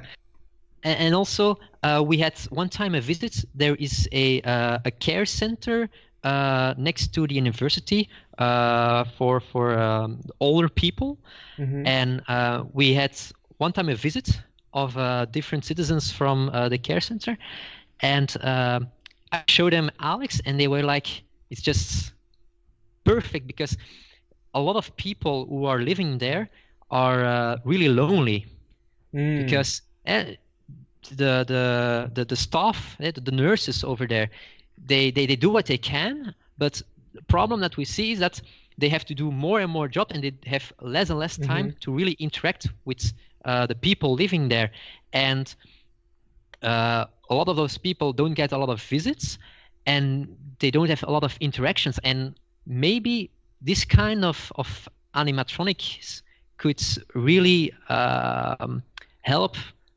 not really completely solve the issue that they don't have enough interactions with others, but can ease the pain a little bit more. Yeah. If you know what I'm trying to say. Yeah. I get what you're saying. For example, one of my grandparents has dementia, and yeah, you see it's getting worse day by day, and the problem is he doesn't interact enough with others. But if I put Alex in front of him, he's really, yes, it's kind of, that child is coming back in him, and he really talks to the birds, and it's like that's it's real for him, and he's really bonding with the parrot. So that can really help for people with dementia, but also I was thinking, I lost the word, but people are really closed by themselves. Like autistic children. Yeah, autistic. Okay. Yeah, because sometimes there are some autistic people that have really issues to communicate with people. But if you can put an animated figure that's it's not a human, but for example a bird, sometimes you see that those people can really bond with robots, because it's not a human for him, but it's a living being, and sometimes it can really solve those issues, because at the moment there are really different initiatives in those care centers where they're deploying some kind of small humanoid robots. But what I think of is that if you try to create humanoid robots, you have the issue with the uncanny valley. I don't know if you are familiar with that term. Not really. So if you let's say you know some humanoid robots, so with real skin, and they try to create them really as authentic as people. The problem that you get is, let's say you take a cute little robot, you find it cute, but the more you try to get it more realistic, at a certain point it becomes really realistic, but you know there's something off, and at that point, if you know that it's almost the same, but you see it's not real, it becomes disgusting in people's minds, and that's the uncanny valley. The more you go to reality, you will think. I totally understand reality, what you're saying. Just at the end, you get a really big valley and dip in the reality, and then it goes back up until you have a really authentic figure that is just 100% the same. And you have to see to bridge that uncanny valley. Yeah, it's like if you're talking to a parrot, like from the get, it's like it's a parrot, like you know that it's a parrot, you know that it's like an animatron, but if it's like a human-like robot, and you can like see that it's not a human, like I guess I can intuitively, you know, kind of understand that it would be like close to like disgusting or like creepy, you know. I guess you know, the brain would be like trying to figure out, like, is it a person or is it not a person, or like what's going on here? Yeah, you know that it is a robot, and you see it's almost a human, but it's not perfect, and those imperfections are just really scaled out at that point. And if you have a kind of a cartoon figure, it's like, yeah, it's cute. Yeah, I mean, just like looking at this at Alex right now, I mean, I totally see that it's not a real bird, but it's like, I mean, it's not a usual picture, and but it's a lot more like it's like it's probably like the friendliest robot I've seen like ever, Yeah. you know, because at first I tried to create something that was really authentic to a real bird, but at a certain point I knew from myself that I could never achieve that. And if you try to get it as close as possible and you can't bridge that uncanny valley, you get something that people doesn't like. So yeah. if you can't reach the outer spectrum of really realistic, you have to be somewhere in the middle of the spectrum. Make it a little bit cartoony, that it's a little bit fluffy and cute, and then people will love it. And have you tried like putting cameras in its eyes? I guess that'd be cool to like combine it with some like face recognition or maybe emotion classification, you know, so that like it finds a face, it knows that it's you, it it recognizes emotions and stuff like that. Yeah, that's currently what I'm working on. Oh, by the way, if I've been digging into that stuff, so I may just I know, and I want to come back on that actually. Yeah. What I actually was doing in the next step, I wanted to have Alex as an autonomous thinking figure, so that it can interact with its environment. So he needs to look at its environment, detect people, and so on. The problem was that the possibility to build in a camera was really not a good idea, because there's not a lot of space left. It would you will definitely notice if there was a camera, because I couldn't work it away as nicely as possible. And then you have the issues like if he's constantly turning his head, then you will lose focus on your environment. Also because the eyes are on the sides of the head, and if a bird is looking at you, it will not stare at you with his beak right at you. It'll just move his head a little bit to the side so that he can see you with his eye. So if you want to incorporate that, I don't think that is the most feasible solution. What I actually wanted to create is have multiple cameras around this playing area, so they can have different viewing angles of its environment, so that they can try to detect if there are people in front of him, but also see where their position physically in the environment is in the room. So that if he wants to interact with a person in a group, he doesn't focus on someone at the back, far away, but chooses a person in front of him. And then we come back a little bit on the part what I wanted to do. We have the small box over there, and it's powered by a Raspberry Pi. And to control it and do basic manipulations, it's good enough. But if you want to try to do some elaborate stuff, for example, with the YOLO algorithms, you bump into, it's not computational power. It doesn't have enough computational power by itself. So what I'm trying to do is have the basic box setup with a camera, and that we are going to first have the camera try to detect the faces of people, just trying to know, is there something of interest in front of me? And in this case, people. Yes. You can really easily do and that. by the way, let me just clarify something. You don't want to put cameras on the bird, but you want to have them like around the room or somewhere. Yes. Because the idea of the animatronic is that it's a static figure. It will not move around. So we have the advantage that we can place sensors or cameras in our room, in our playing area, we will call that. And then just put cameras, for example, on the top of the ceiling in different viewing angles, so that we can and also a few cameras beside him. So, for example, one underneath and two at the two sides of him. But we can incorporate it in the environment. For example, actually, Alex has a pole where he can be put on, and then we can, for example, also put his stair.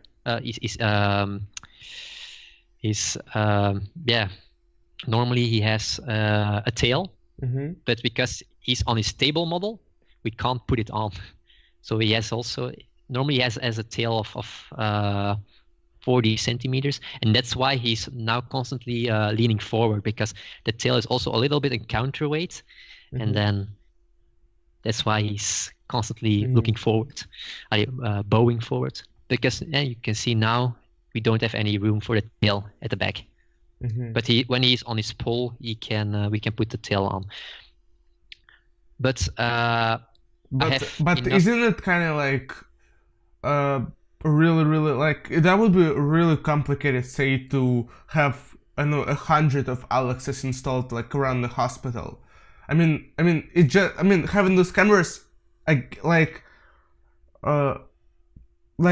see the value of, but are you like, have you like considered the fact that that will be so much harder to like install the whole thing for a non-technical person? Yeah, true. What I'm talking right now is actually another setup that I wanted to create, and it's a kind of an interactive show, really elaborated. If we're talking, for example, in the case of for schools and for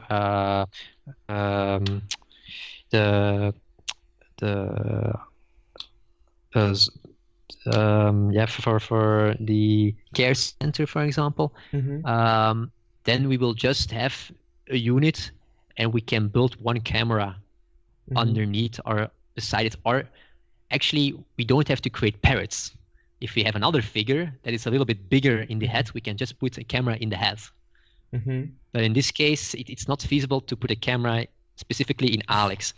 But what I actually wanted to create is a really elaborated, let's say, show where we can have interaction with a bigger audience. And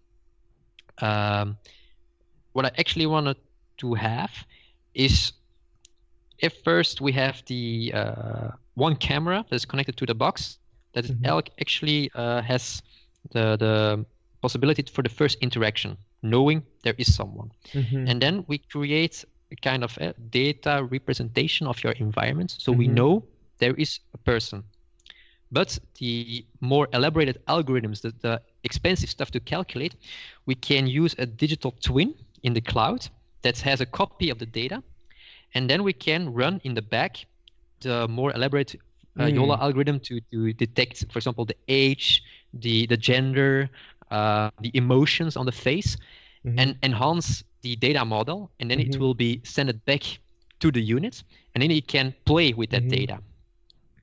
And so you wanna have like a server, you wanna send the video to the server and then run the computations there.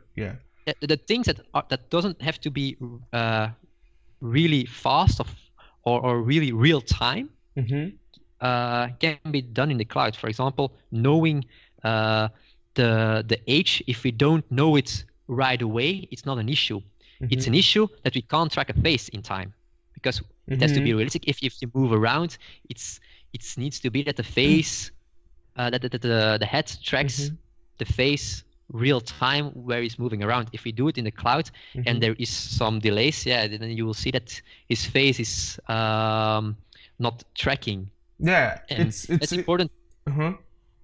And that's important that we run those algorithms as cheaply as possible, closely to the animatronic itself, but detecting if it's a female, a male, can be, for example, with a delay of 3 or 4 seconds. That's no issue, because you first track the face, and then when you know the specifics on if it's a male, a female, we can then, if we have a response, calculate and select, for example, a greeting. Like, we can first start with hey, and then we can just continue the computation, and then we know if it's a female, we can say she and use the proper words at that moment. Yeah, it's totally possible to run face detection. I mean, I'm running, like all those algorithms on Android, so it's just a mobile like phone CPU there, and it takes about like maybe half a second to like detect faces in real time, and about like second and a half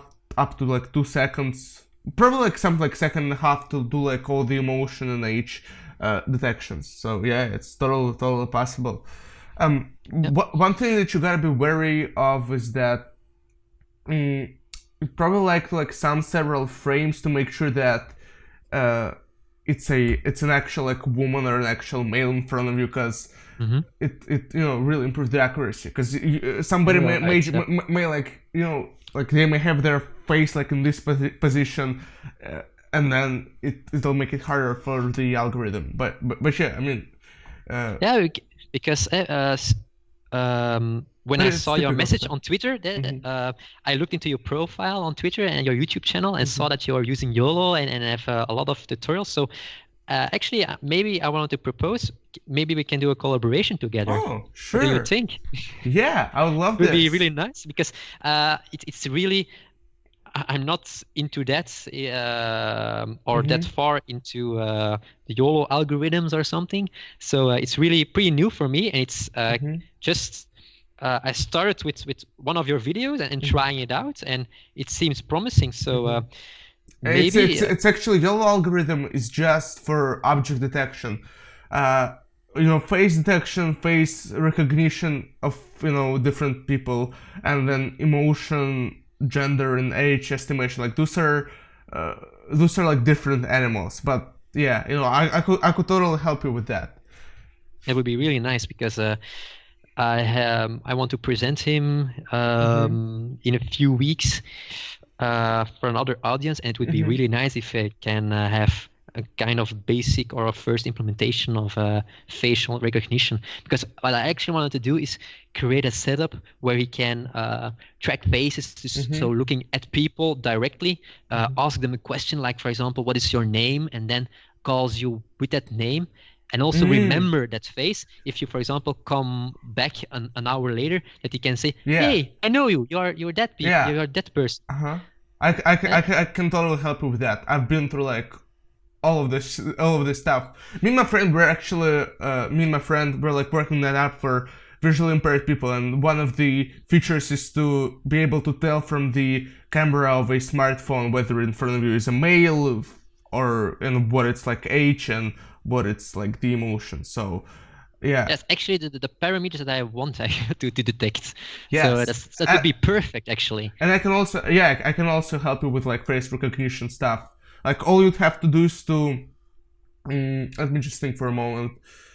I guess if it like sees a face, yeah, I mean it's possible. Yeah, face recognition, it's kind of like when you're trying to distinguish between the faces of like different people. The thing there, yeah, I think that would be possible, especially given that the angles of the faces would be similar and all that. I mean, do you know like anything about face recognition? For the moment, I'm using basic face detection by using an hair classifier. So I have a small setup. It's just for like finding the faces, yeah. Yeah, indeed. Yeah. So that's yeah, the things I can do at the moment right now. That's sure. my technical level at the moment, but I want to extend it later on. Yeah. So that's also why I chose to do this this educational program of applied engineering with the idea. Like I created a bird when I was 17. I didn't know anything about programming. For example, Alex was first programmed in PowerPoint, in Microsoft PowerPoint. Oh my God. How did you do that? So his decision algorithm was just purely designed in PowerPoint. It's crazy, but it's possible. Is there like a way to like code something or how? Yeah, because I was a kind of a PowerPoint wizard in that in those days. I created really fancy PowerPoints and with a lot of interaction. So I created a kind of applications where you can do quizzes and with a lot of animations, like it's kind of a movie. And I use it kind of as a control panel. So I create buttons, and then I had a small controller that I can select different possible reactions. So it asks a question. So you were like controlling it manually. You were like pushing a button and it would like do something. Yeah, but it gave the illusion that he was alive. Because I never coded one single line at that moment in my life. Because I just did mathematics and science when I was how do you call it? You have kindergarten, the lower school. I don't know how the elementary school or something. Elementary school. It's like then first through like fifth grade or something. Yeah, the higher grades before the university. Like high school. Before 80. Is that high school? Yeah, okay, yeah, high school. Yeah, it's like 17 years old. Like yeah, we didn't got any programming in those days. So I learned all by myself and just by experimenting with things and because if I get something new, I never read the manual. Never. I just take the stuff, try buttons, see what they do, and then see like, okay, this button did this, and if I push another button, it does something else, and if I combine it, maybe I can get this. So that's how I, for example, learned to use Photoshop. Just tried all the different tools, see, oh, that's a nice effect, and then like, I want to create something else. Maybe if I combine the brush tool with this shaping tool, I can have that desired effect, and that's how I learned stuff, just by doing it. Yeah. And then the applied engineering, it was really fun because I had a really theoretical education at the beginning. And then the applied engineering was a little bit in the middle because you have the normal electronics program that's just programming really basically just for the industry. Like you get an assignment and you program it. It's like I call it typewriter monkey style.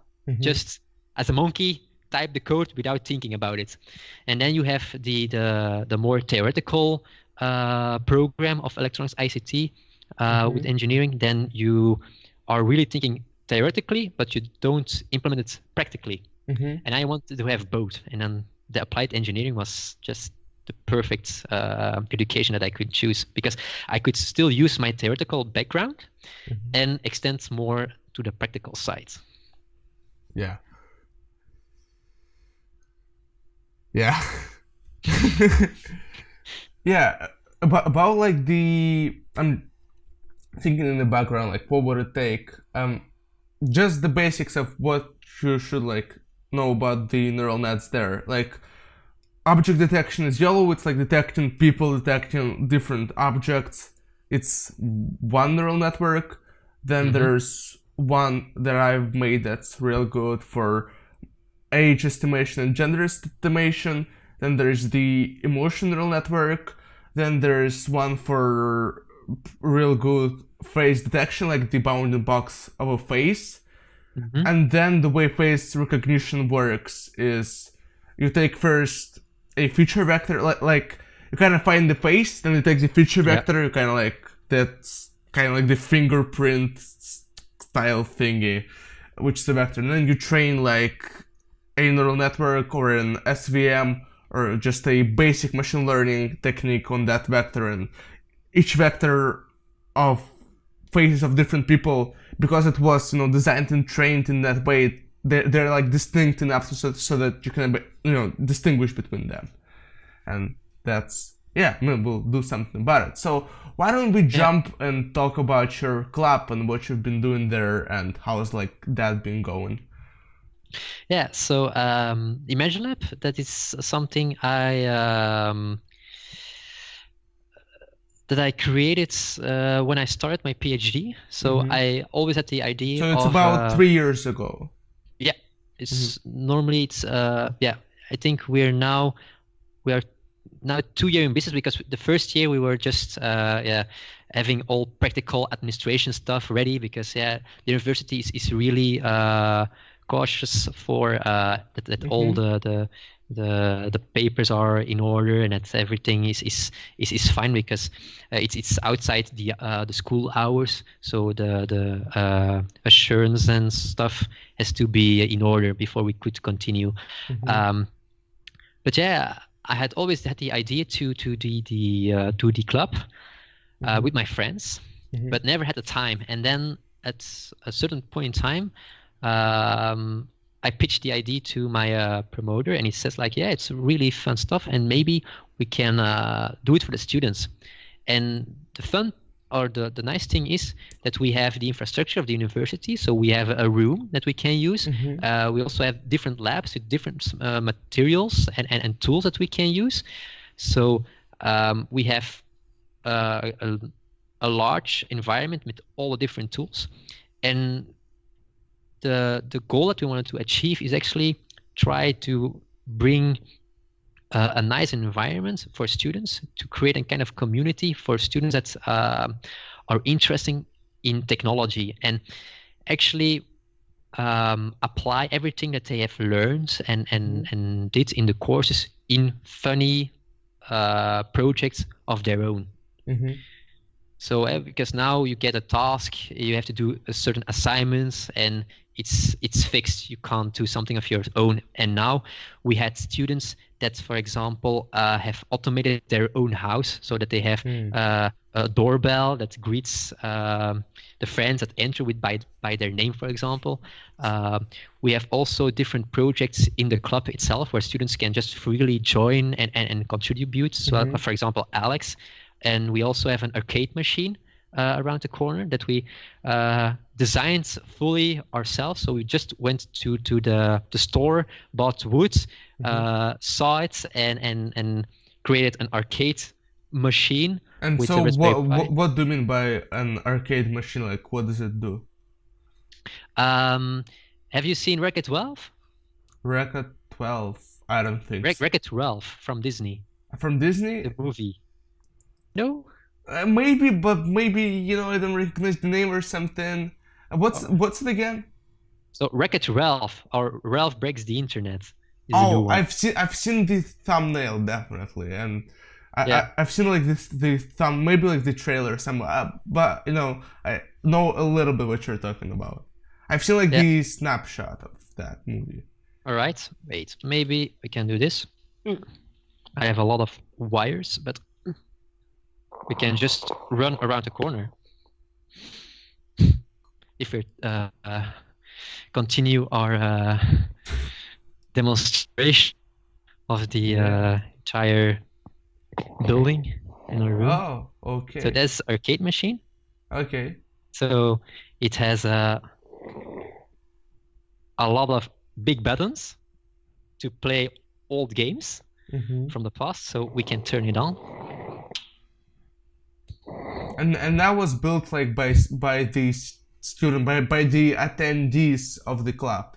Yes. So really, we bought the wood, we put it together, we painted it, we put the electronics and the buttons, and we can play play games on it. So, and now we have all the home consoles like the PlayStation and the Xbox. But back in the days, when they didn't exist, there were really rooms full of these machines, and each machine had one game that you could play.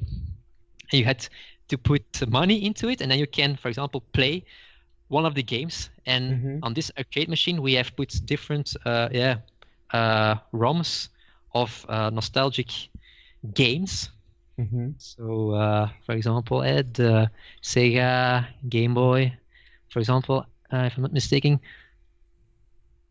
Look at that. Pokemon, that's one of the favorites of all the students over here. I just put it up, I guess. All right. Was not my intention.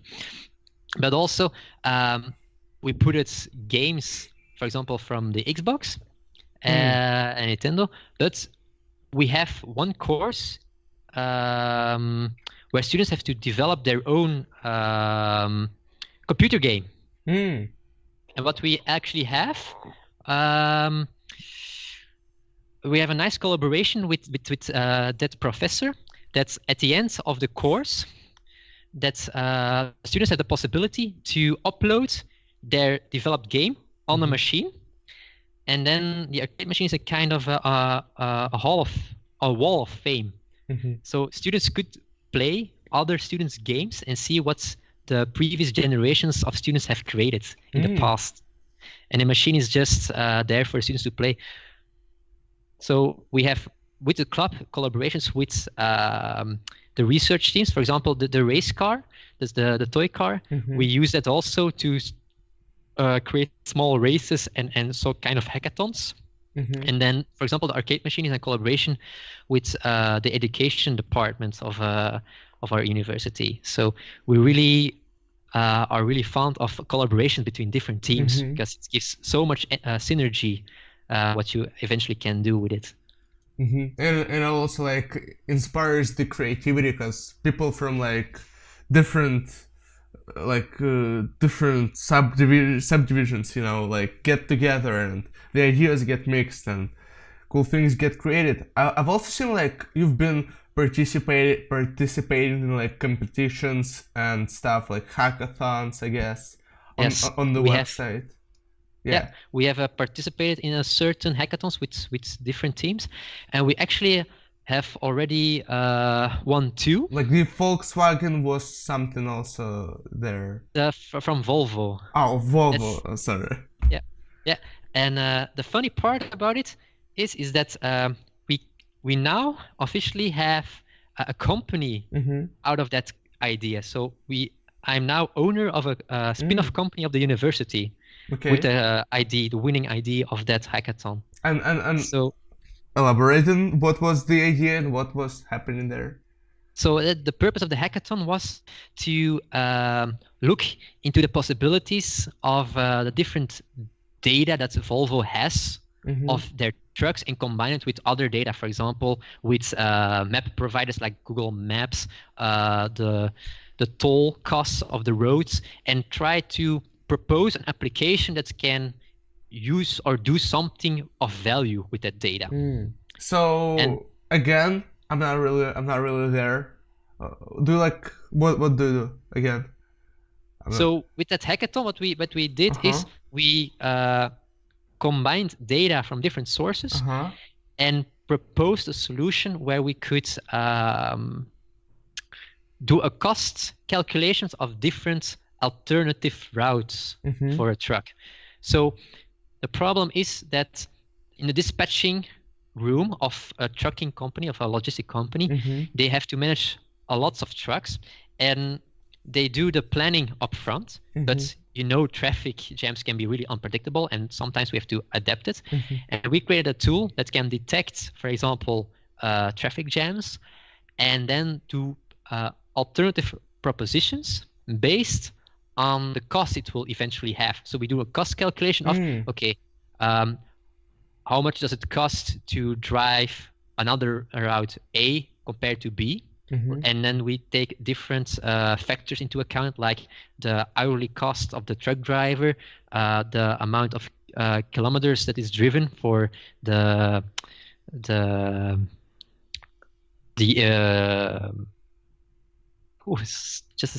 it's on the tip of my tongue, the fuel, for example, and all those small different factors, and then do a proposition and an estimation on how much it would cost for every different alternative to drive. And apparently it's a really simple idea, but it was that simple that nobody thought about it. Yeah, but we have done a lot of hackathons at the moment, and the most simplistic ideas that can be realized are most times the ones that win a hackathon. Because you don't have to make something really complicated, just keep it simple. And yeah, and then other students of us have won a hackathon from IBM. It was also really nice. And let's say for a moment that this idea. You mentioned that it's like a company now. So are you like licensing the software to like truck companies, or like what are you doing with it? Yeah. Now the company itself doesn't sell the product as I told it as a concept that we had at the hackathon, but over the 2 years we have elaborated a little bit the concept, and we're now doing custom integrations based on a custom developed framework to do data integrations. Because what we see a lot of times in trucking companies is that they have a lot of software packages, and every software package has its own interface. So a dispatcher has 3 to 5 screens on its desk in front, and what he actually has to do is constantly looking at one screen and typing a data value from one into the other the entire time. So all those different platforms don't collaborate with each other. And what we wanted to do is create a framework that can just connect to all the different applications, collect the data, and put the right values in the right position, and eventually extend it with data enhancing, as in the first stage, just doing easy stuff like putting values over in one another application, but then doing propositions, for example, doing minor tasks that a dispatcher would do, and do some custom calculations, and then, for example, give an overview of different alternatives, and then the dispatcher just has to click and verify if he wants to do a certain action. So it's like 2 parts. First, you automate and make simpler the process of like getting and manipulating the various truck data that a dispatcher gets, and then the second part is like you take the data and then you use it to optimize routes in real time with like traffic jams. And are you using some reinforcement learning, or is it just just some more down to earth solution? So our core expertise is actually the framework that allows us to have the custom integration, because we have a different layered model that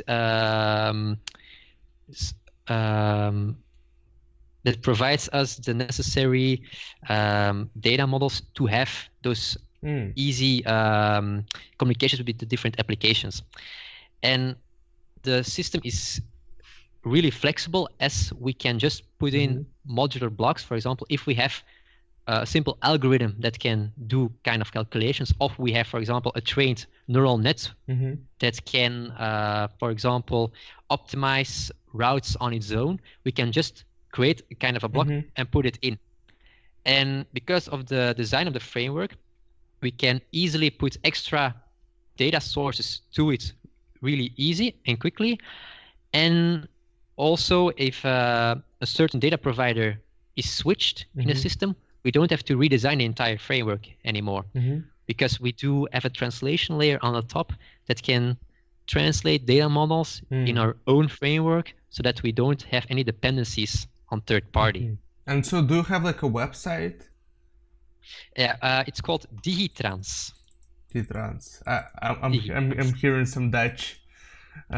Could you I'm typing it now. Yeah. And I will take the website, but I think it's in Dutch at the moment, because it's really a basic website a colleague of mine has created. Okay, just interesting to check it out. It's digital and transport together. Digital. Or maybe it's in English. I don't know. We'll see. No, it's in English. It's in English. That's nice. So it's a really basic website, but it's not it's not a fancy website, because we're not trying to sell to everyone. We are just a startup, so we started up 2 weeks ago, and we have customers already. So and so that what you've been talking about when you mentioned in the Twitter message that you were like doing some startup work, yeah? Yes, yeah. Yeah. So it's a startup takes a lot of time, and it's a little bit like a baby that you have to take care of. So it asks a lot of attention, but if you give it a lot of care and love, it will grow, and then Yeah. Our team. Oh, I know this guy. Yeah, it's an old picture. Yeah, but that's why the website isn't fancy, but because we're not in a stage that we want to grow and have every logistic company with us. It's just to have a placement of our brand somewhere.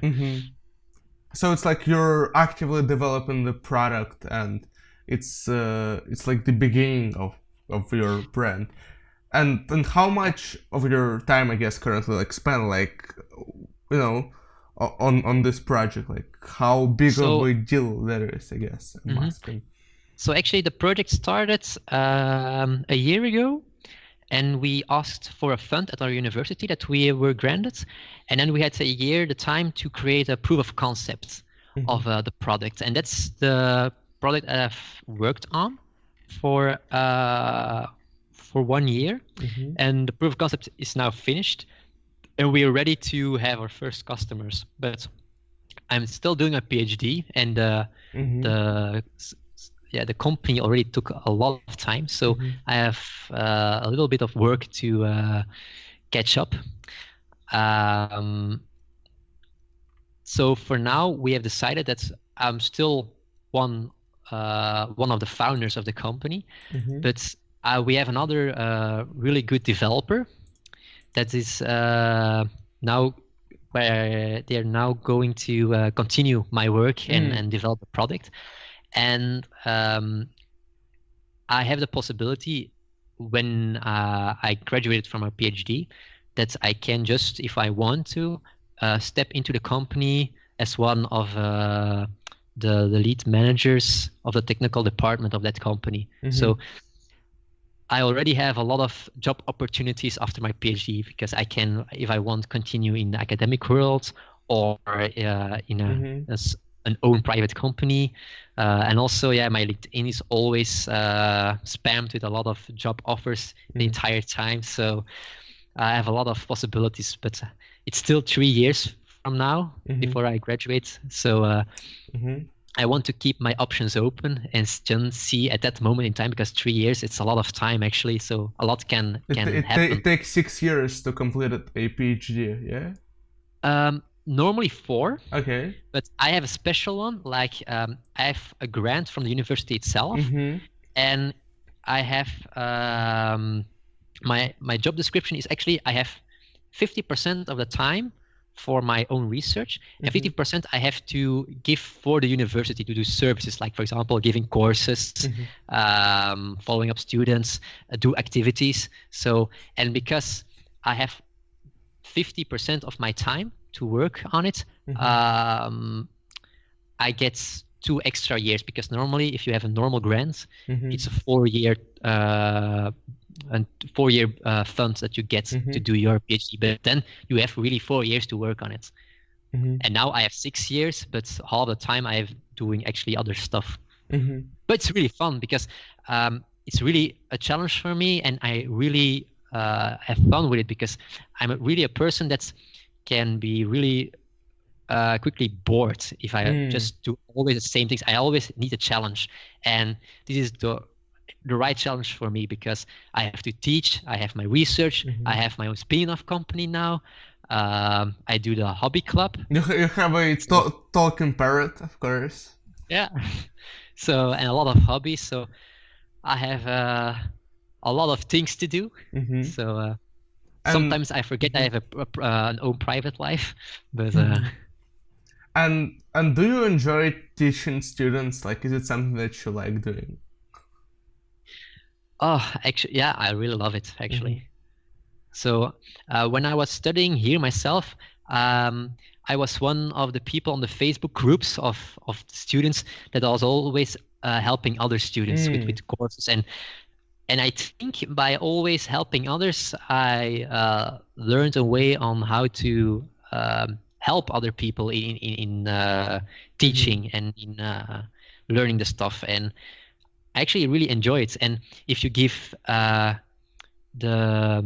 if you respect the students and give them the appreciation and love to them, you get love back from the students, actually. So it's really nice. I teach for the master students, so the last year students. So it's also a little bit different because those students are a little bit more mature, and you know that those students they reach the end of their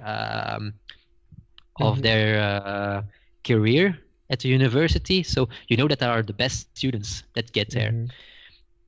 Because really for electronics ICT, when I started, we started with 60 students, and when I graduated, we graduated with 2 students of the same year on time.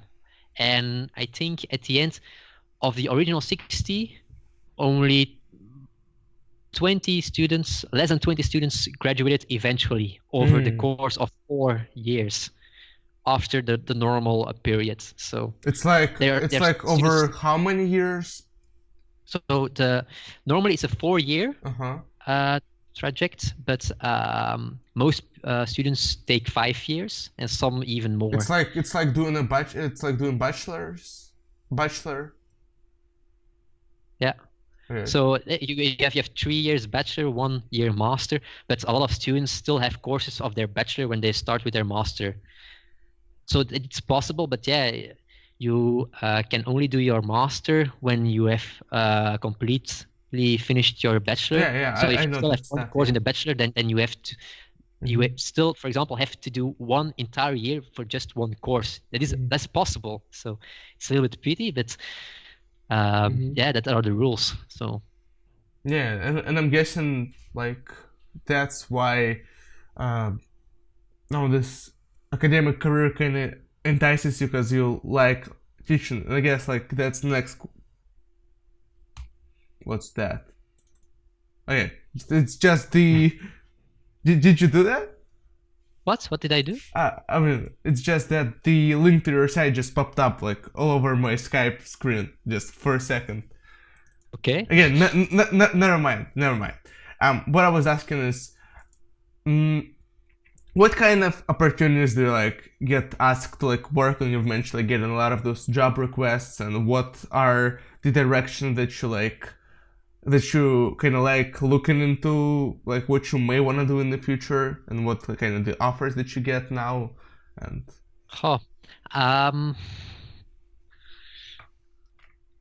I like teaching, but the academic world is a little bit more than only teaching, because you have on one side you have to do research. It's also fun, but there need to be money, and before to get money you need to have projects, you have to write project proposals, you have to follow them up, and that's a little bit so the minor parts that I not really like entirely in the academic world. But yeah, I'm still considering it. I don't say yes, but I also don't say no. So, and I always have looked into the possibilities to have my own company, because I really don't want to work in a big company, because then you will just be a number and you have to do always the same stuff. I want to be, if I go into a company, it would be in a small startup, just a company that just starts things up, because it's really dynamic. There's a lot of things to do, and every person in the team has to do multiple things, not just one task, and this is my job and I don't do anything else. I really, if people say, like, if you ask them something and they say no, it's not what's in my job description, I really then my hair yeah, I get what you're saying. It's like, what? I'm already getting a little bit gray on the sides already. So it's the PhD, you know, the academic career ladder. I hope I'm not gray at the end of my career. People say we will see. Some people say it's because of like stress and because it's hard or something. But stress is also a little bit a motivator for me. So I'm a kind of an adrenaline junkie, let's say. So for example, amusement parks, roller coasters, that's my thing. The crazier, the more I love them. So yeah, I like those two. Yep. So yeah, and it's really a motivator. I'm really glad I made the decision to do a PhD, but yeah, it's a lot of work, and sometimes, certainly the last weeks, it's really hard for our team, because we did a lot of things. We have a lot of projects running, and actually we have more projects running than we actually have people to do them. And it's really nice to have a team that's really works together to get things done. And yeah, everyone is a little bit tired at the moment, so that's why everything is a little bit slower now in my head, because it was a long day, so it takes some time for me to find my words. But it's a really nice team that we have. There are no words for it. I've seen that guy in the car. He was really, really friendly. One thing I wanted to ask you about, and probably in part for myself, because I seem to struggle oftentimes when there are two opportunities and I can't decide which one's better. I get really, really stuck, and that causes a lot of anxiety. And I'm guessing that going, for instance, into a PhD and doing other things, maybe you have developed some, or learned some wisdom or something. How do you choose between conflicting opportunities, and how do you elaborate which one's the best to pursue? First, look at the things that you love most. As something I always choose for, or give as an argument, because, for example, if you go for a job and you have to do something you don't like, if you look at your entire life career, when you start working and when you are stopped with working, it's more than half your life that you have to work, if you put it in perspective. So if you choose something that you don't like and you have to do it for more than half your life, it's just a waste of time, in my opinion. So, of course, there are some factors like you have to earn money. So if you really want to do something but you can't earn any money with it, then you can't survive. But if you don't have that issue and you have to select it between two opportunities, then just go for it, the thing that you like most, because otherwise you won't get motivated. And someone who is motivated to do something can just bring that little bit more and go even further and achieve something. And also, don't be afraid to pick a challenge, because there's no problem in failing a first time. You can retry it, and if you made the bad decision, you can still take the other one if it's possible. That's something that a lot of students are afraid of. They want to pick a certain education, and they don't know what, and they are afraid that if they pick the wrong one, then they have to start over. But actually, you have to look at it the other way around. It's an opportunity, and you probably had a reason to pick a certain education, and if it's the wrong one, you don't have to continue with it. Just take another one. It's just 1 year, and if it's because you can't make it, it doesn't have any value to try and roll through it and take 10 years to get through your education. Then just take something else, and then you know your own limits. And if it's something you don't like, because my older brother was studying history, because he was really fond of dinosaurs and the Middle Ages, and from when he was young, and then he thought I want to do history.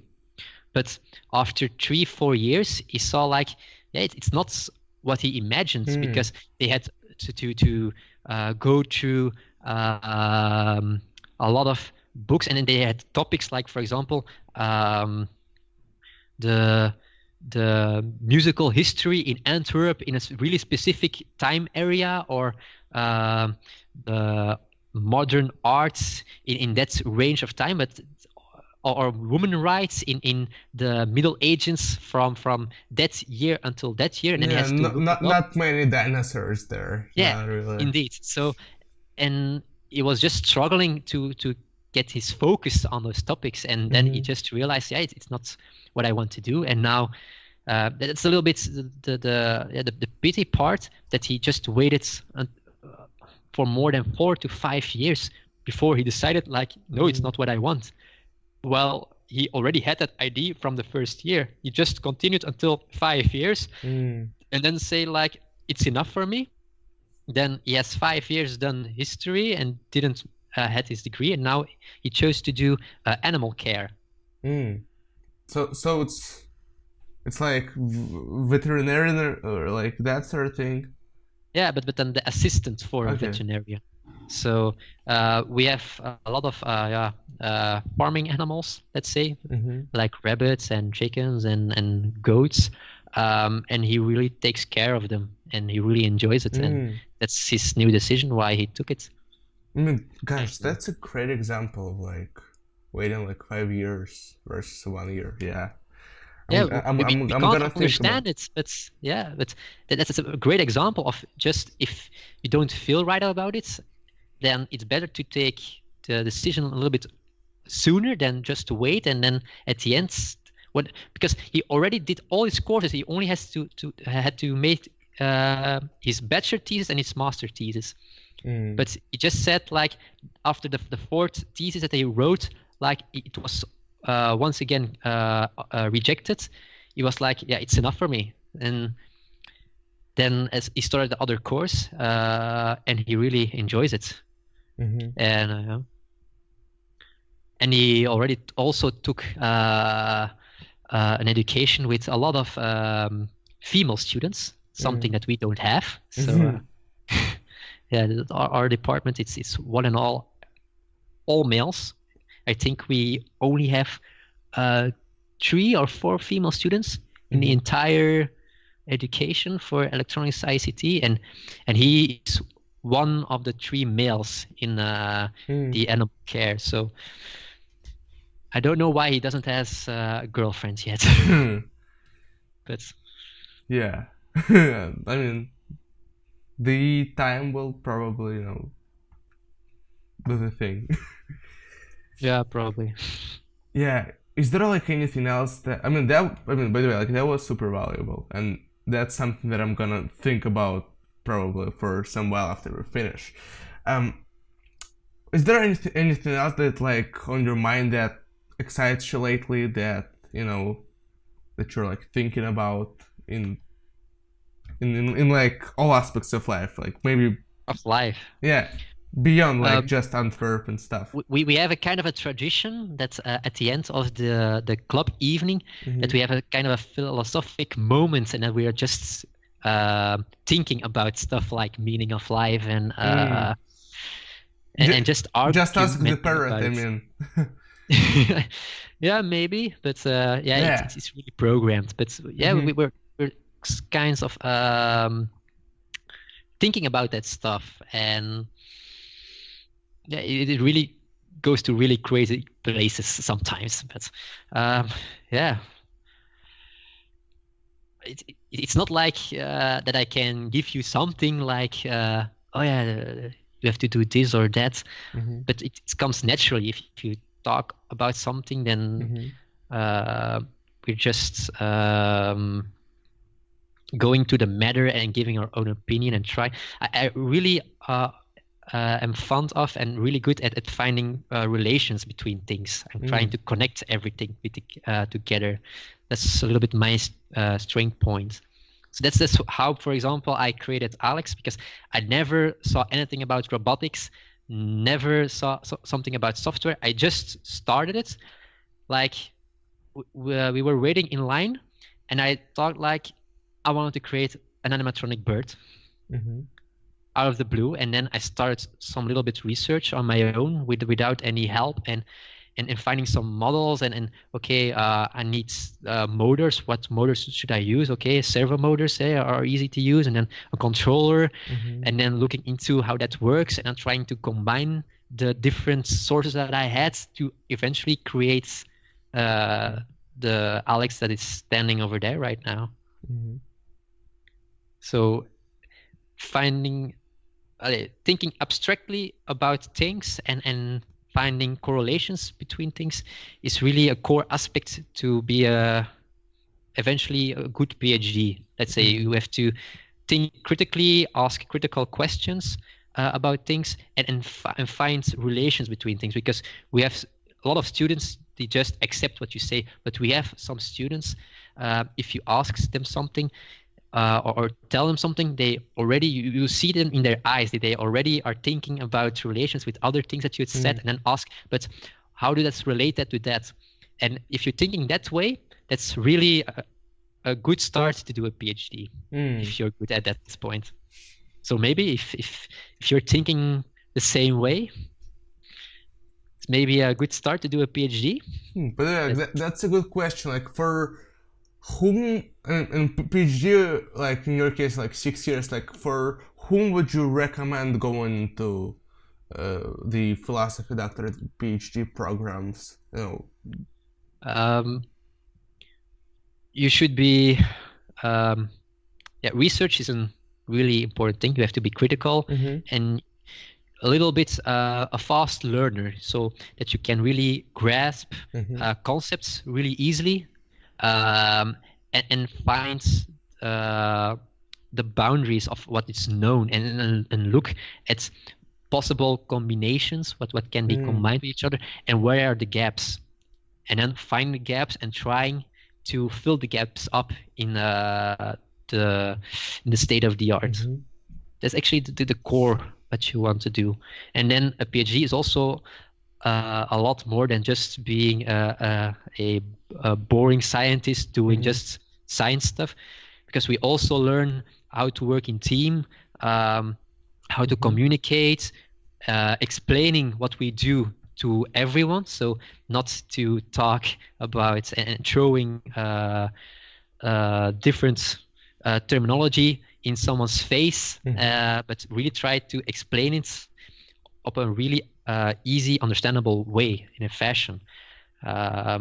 Also do time management, because if we do our PhD, we have two trajectories. We have one side the research that you have to do, so actually your PhD, and the other side we have a side track where you have to expand your competences on 7 different levels that are not related to pure research, and that can be communication skills, writing papers, and so on and so forth. And in my case, I was really an introvert boy, and not lots of connections or social skills that I had when I started at the university.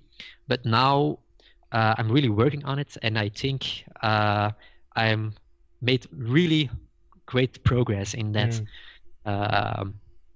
So, for example, my English is still crap, but I'm working on it. It's pretty good, actually. You know, I can understand everything that you're saying. Okay, yeah, but it's sometimes it's really hard for me to find the right words in my head. They are already there, but when I want to pronounce them, it stops, and that's a little bit my dyslexia that I have. That's playing part in that. But is that you have trouble like reading something? Is that what dyslexia is? Yeah, you actually have a really big variety in that, because my little brother also have it, but in a really worse form. But that's actually a kind of a group where there are things like problems with reading, and also, for example, knowing how to write words. For example, in Dutch, we have certain grammatical rules on how do you end the verb with a D or a T. We have the DT rule. So sometimes you write D, sometimes you write D, or sometimes you write DT at the end of a verb. And a lot of people have, they call it a feeling for language, and they just feel what you have to use. But for me, I don't have a natural feeling for language. I'm kind of really a programmed robot that has a certain range of rules, and I just apply it constantly. And when I was in the elementary school, I had a lot of extra additional courses in languages, and I always have to train my languages just to be on point to an average kid. But now, because I always are refining my language skills, it's one of the higher average that I have currently.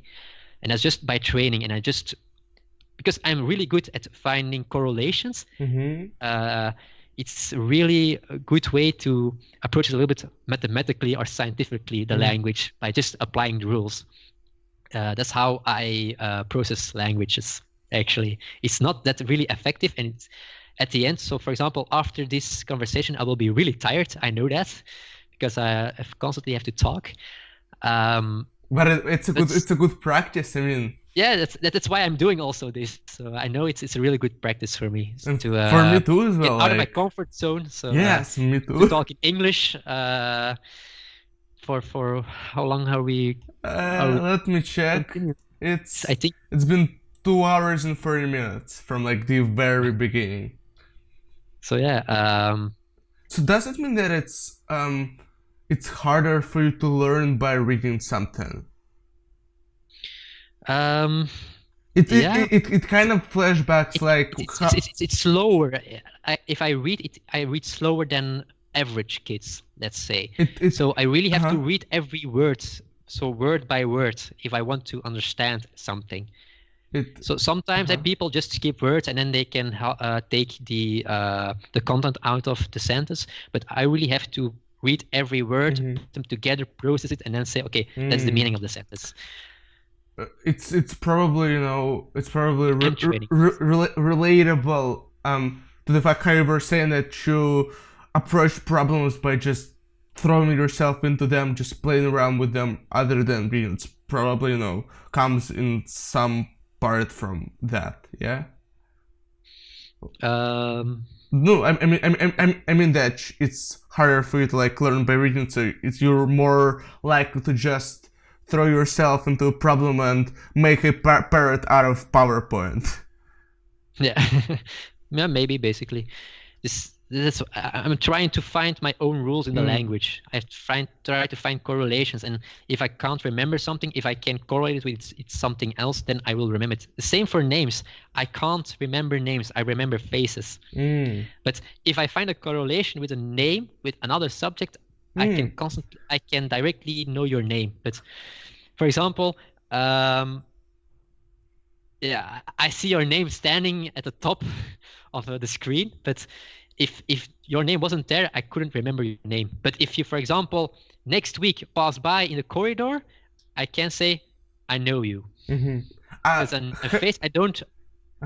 Yeah. Have you heard of mnemonics? Mnemonics, I don't know how they're... But like, those are like memory techniques where you use like visual information to memorize stuff. Have you like... I'm a really visual learner.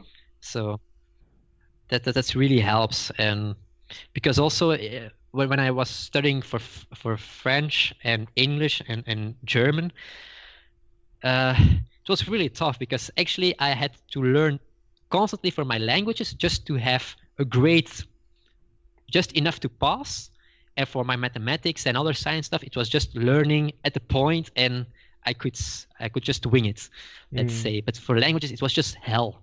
So I learned studying by just constantly going through and hurting myself to just learn the fucking languages. So I really hate. Oh my god! language. I mean, so it's like Dutch, German, French, English. It's 4 languages. Oh my god! So we start with Dutch, and then in elementary school we get French. So then it starts with French. Then 4 years later there is English, and then the last 2 years at high school there is German. So we have like in our schools, English starts basically, for me, it started like from the 2nd grade, and then after like in 5th grade we get like German, but German was like one lesson a week, and I didn't really like it. So I really learned English only after I've like started to get into the language myself about like 4 years ago. So yeah, but it was probably like especially hard for you. And is your German and French like good? Actually, you would say maybe that German would be easier, but it's not for us. Our languages are more related, but that is a difficult part because they seem related, but they're totally not. And maybe also it's a little bit the approach of the teacher on how she teached us German. Like she just started talking German to us, and the first tests that we had to do was entirely written in German, and we just had learned some simple words. It's like, I don't even know what the question is. How can I answer it? So, and it was already really hard for me, and then I didn't like my teacher. Yeah. But I know that she probably will not watch this podcast, so I can say that. I hope. If you watch this, all the characters are, imagine like it's all Hollywood and special effects, and nobody's talking about like real people. Yeah. But we're all animatronics. Yeah, we're all animatronics. I mean, my German in school. So you get German at school, or? Yeah, it's mainly English. It's like 5 hours in my school. I'm actually still like 11th grade, so I'm like graduating school in like 2 months or something. So we'll have like English for me started since like 2nd grade, and then it was like 5 hours of English a week. But that's a lot. I mean, yeah, but you know, I was able to. I liked English kind of always. But then, like around 8th grade, I started like getting into the language myself, like 4 years ago or something like that, maybe like 5, and like started to watch a bunch of like movies, basically movies. I used to like watch a bunch of TV shows and movies in Russian, and I was like, why not try to do that in English? Then maybe like half a year of a bunch of subtitles and Google Translate. And then a bunch of thinking in English and a bunch of repetition stuff like Anki, flashcards. But German, I never really like. I know. No, me neither. Yeah, it's like I maybe could, imitate the ability to like read German, but it was like 1 hour a week, and it was so boring. Like literally, I would just say like, may I go out? And I would like go and walk for like 20 minutes around the school. Literally, it was like... Just forget German, just learn Dutch. Dutch? Much better. I know one word, because I've talked to Carlo Leplers in the first episode, and with Stig Bosman, I know Tutsi, it's like bye-bye in Dutch. Which word? Like Tutsi, like how bye? Tutsiens, yeah. So I'm like learning that step by step. Right. The other thing that came to my mind is you were like talking about the difficulty of remembering names and then being like a visual learner. Have you like really like looked into mnemonics? Cause do you know like what mnemonics is? It's like I don't know if it's like even the correct way you call them in English, but it's like this memorization techniques that you can use to. I've basically like, maybe like 3 or I don't know, some years ago, I was really into like remembering cards, like playing cards, just having a deck of cards. I would just put it, around, and I would like then memorize the whole deck of cards using this mnemonic. And it's the same order then. Yes, the same order, the same cards. And I would do that by using that technique that basically decodes each card to have, like each card is a person, and a person has an action and an object. And if you think about it, for instance, I can't translate the card names in English because I haven't practiced that actually. But like one card was Peter Capaldi from Doctor Who, and he was like pointing his sonic screwdriver. And the idea is that you basically mix those objects, and like you have say, okay, basically you have a location. Like for instance, for me it was my way from school to home, and since I live, quite far away, it was good, takes about an hour to get, so like I had a lot of space there. And then you like pick places, so it's say like the hall of the school, like the gym, the canteen, like the cafeteria, whatever. You have like all those places, and it's like a straight line, because it's all visual, you can memorize that. So you have like all these paths, and it's like a tree around your house, like a trash can, bus stop, and you have like this line of places. And you start like putting those visual objects there. So like there's like Peter Capaldi like with his sonic screwdriver, and it's like 3 cards in a row. Then if it's say like some other card, it's like Peter Capaldi but with like a teddy bear. And I mean the idea is that I'm not expecting you to like get this straight away, but that you kind of mix those combinations and you put things into these locations. So it's like so locations help to preserve the order, and then the memorable images of say like people that you know of help to preserve like the values, like the exact cards in that case. Yeah, it does ring a bell, so it's but it's familiar in one way or another for me, so.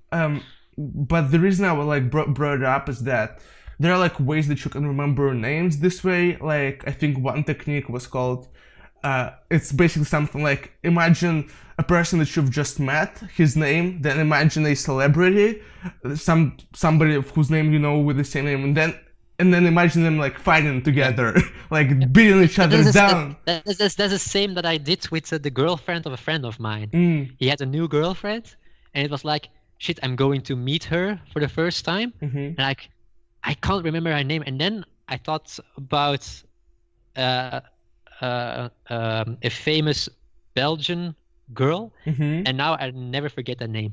Yes, and like maybe maybe useful for because I'm actually pretty bad at remembering names myself. It's like super embarrassing when I like walk into like a new group. And there should be a system or a way that you can just point to a person without knowing his name. Actually, if we have a way or a technique to call someone in a visual way, that would be lots easier for me. If there could be a way, so maybe. Yeah, but like you may try this technique. It's basically like take a person's name when you just read it, and then imagine him like fighting a celebrity, say in your bedroom, for the order, and then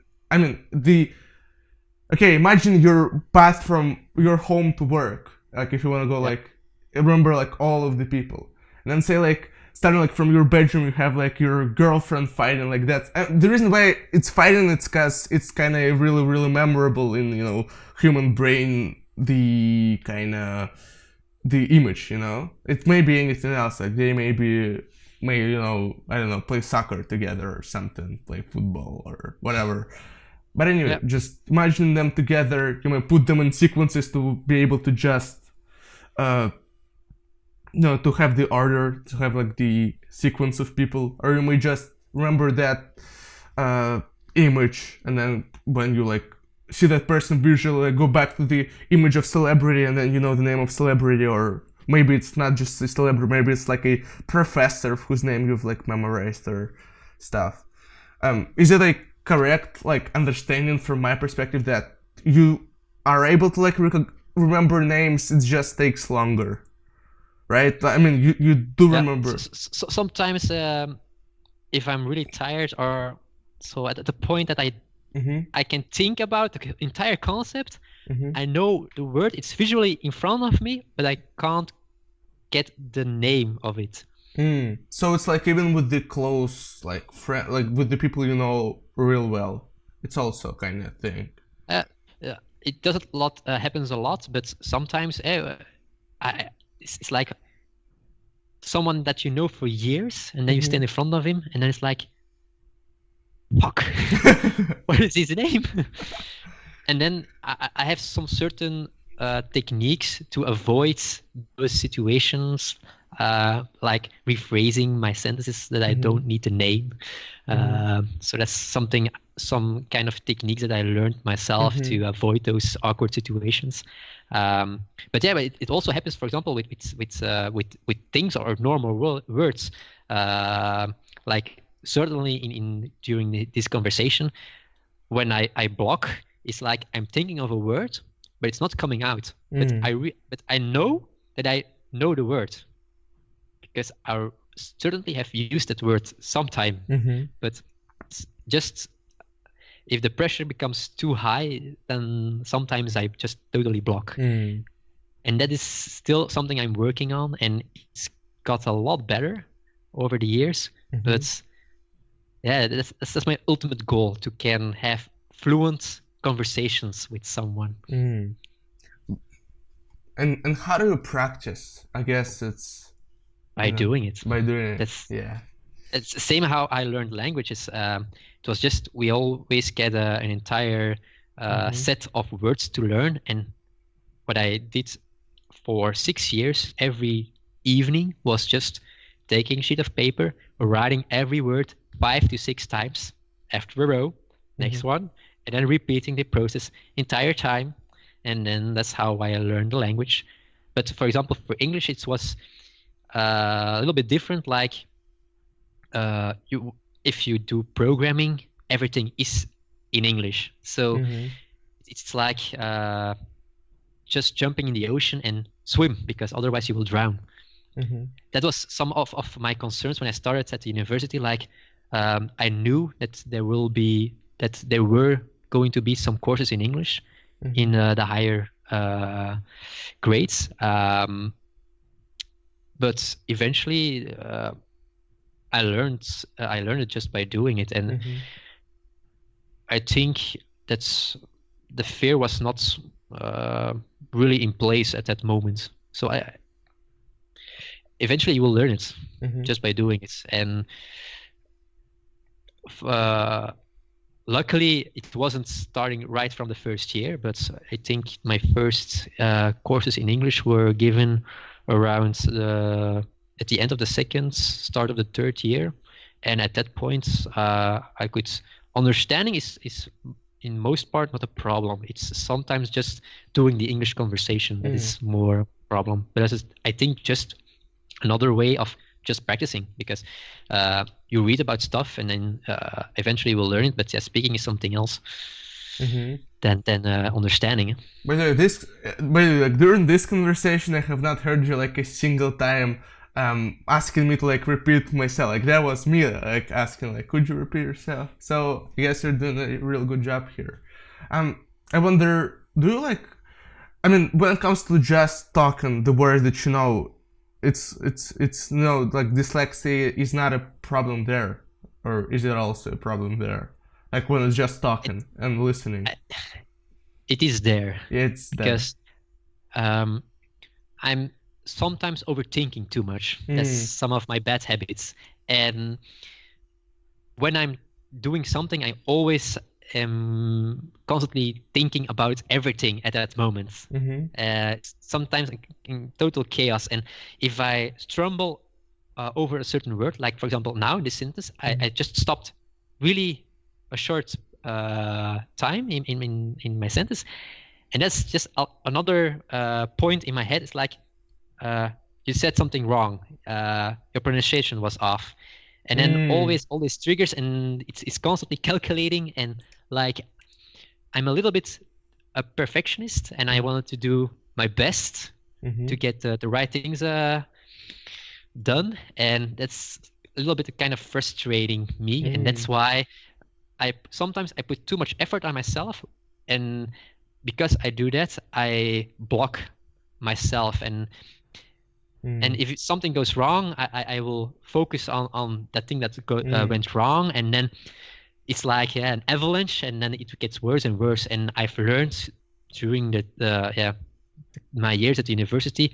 to let it go eventually, so that I just don't block as much. because in the first year it was just awful. If I started, for example, an English conversation, and the first word I didn't know, it was like 5 seconds of silence, and then like, I don't know, and then total block and nothing coming out of my mouth anymore. But yeah, it's just I'm a little bit a fighter on that way, because I had such issues with languages. I just pushed myself to the limits, and that's, I think, also one of the reasons why I can really bite into stuff and not let loose and just dive into it right away. I think it's part of it why, but I mean, that's definitely the like kind of thing that strengthens the character, you know. Yep. Yeah. Yeah, just say it. What you want to tell. Okay. Maybe you just say what you wanted to tell. I mean, I was just gonna say that I also tend to overthink things at times. It's one of my bad habits, but it's more like, again, because like I was asking, like making a decision, I'm kind of usually stuck in like those kind of places. And when it comes to speech, I really try to like think in English most of the times that I'm not interacting with anybody in Russian. So it's like, I don't know, maybe like 50-50 when it's like at school Russian, like at home English, and we're like reading books and doing this kind of interviews. So that kind of helps me to find the words. But yeah, you know. Yeah, but eventually,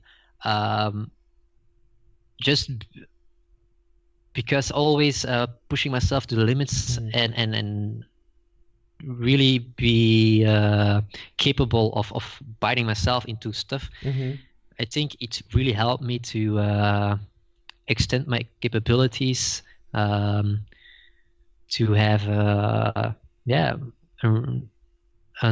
flawless records at the university in my university career.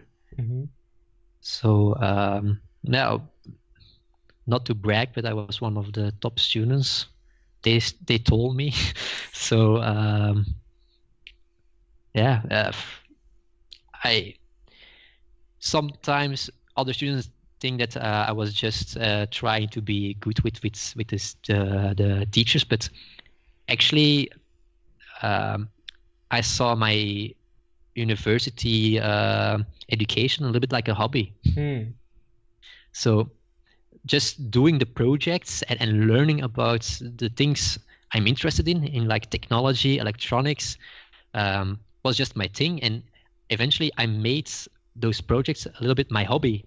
So in the evening I was just doing more, and my projects were at the end more polished, and everything was finished at the end because I put so much extra time and effort in it, because I made it my hobby actually.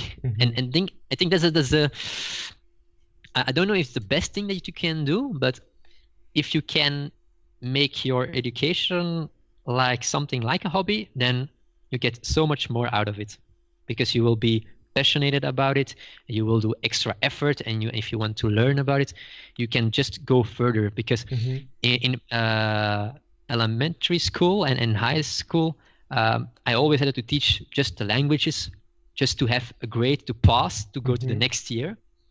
And I think it really hold me off to even extend in other courses, because I had to focus all my time in languages, and mathematics was just spare time that I had. Just teach, learn just in front of the tests, and then I had good grades.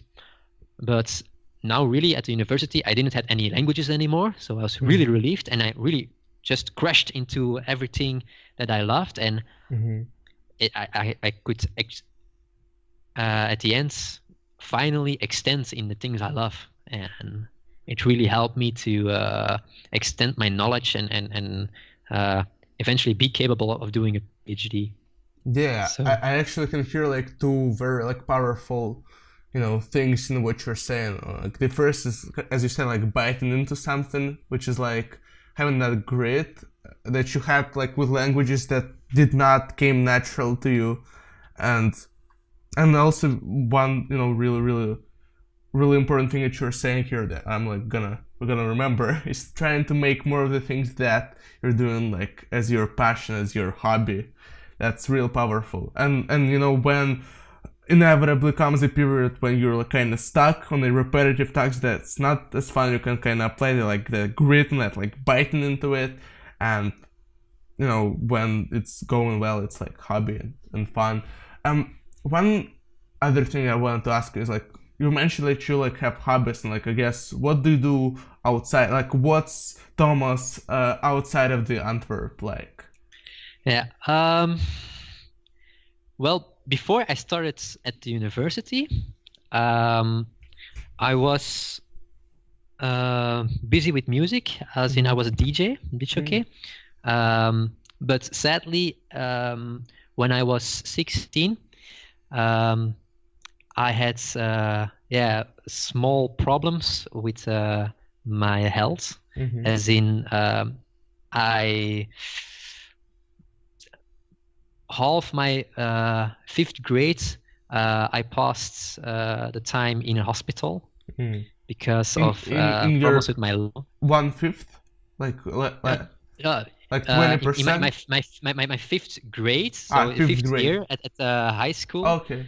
The first semester was entirely in hospital, and then at the 3rd trimester of that year, also was And was just and how old were you at that time? Well, 16, I guess, and that's really it really formed me as that's a really crucial age. That's like in the puberty, and if you have to spend your entire start of your puberty in a hospital, it's not really well, because you lose a lot of connections with friends and interactions, and that's why probably I already was a really introvert person, but it really didn't help at that moment to be really closed off of everyone else, because the hospital we didn't had an internet connection or any communication with any other students, and that's why everything a little bit went down with social skills. But I really bit through it, and actually I passed every exam that year. So even if I was in hospital, I tried to study and keep my courses up, and that's how I just bite through everything. And it's a little bit a really crucial part in my life, I guess. So that's why I don't go to. I have problems with my lungs, and the problem is if I am at close to really loud music, I really get a lot of hurt in my chest because of the deep bass that you get, and that's why sometimes I DJ a little bit at home, but it's just a long time ago. It's not. I don't practice enough, let's say.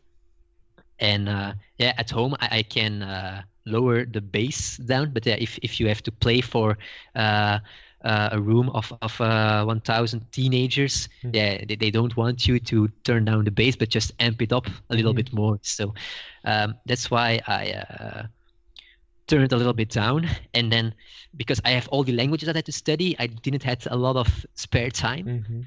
But now at the university, I had the education itself as a kind of hobby, and now it's basically just making stuff, creating stuff. Like for example, Alex doing the hobby club. We have one evening in the week that we play video games with friends. Sometimes we have Magic the Gathering, so a card game.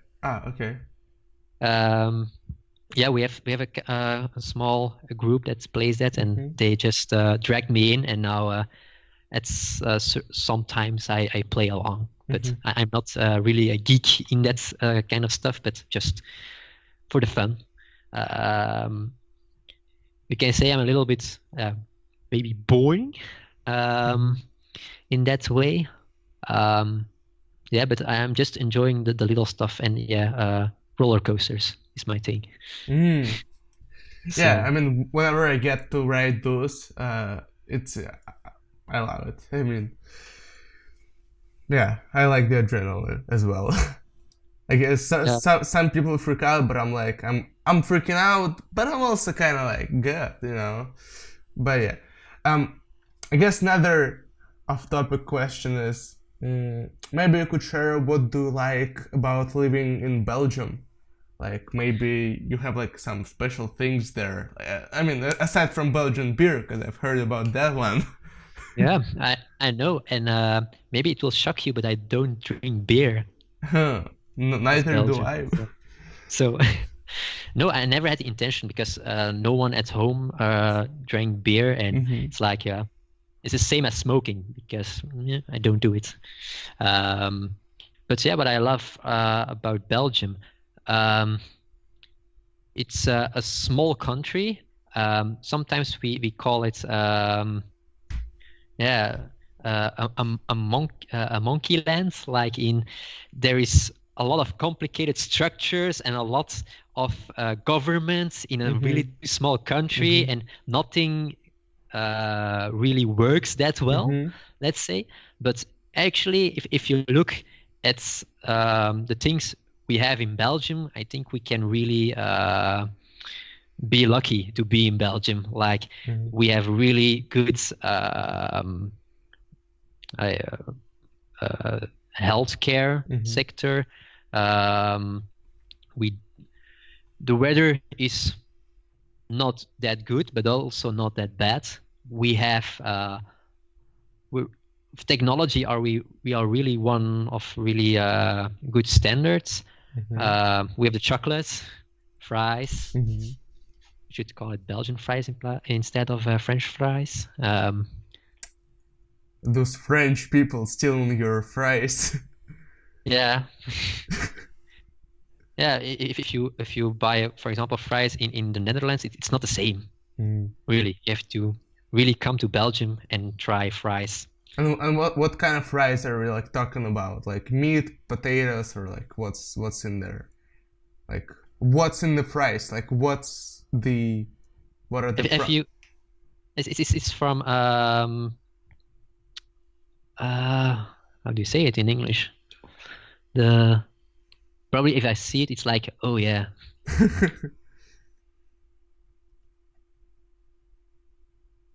Potato. Oh my. Potato.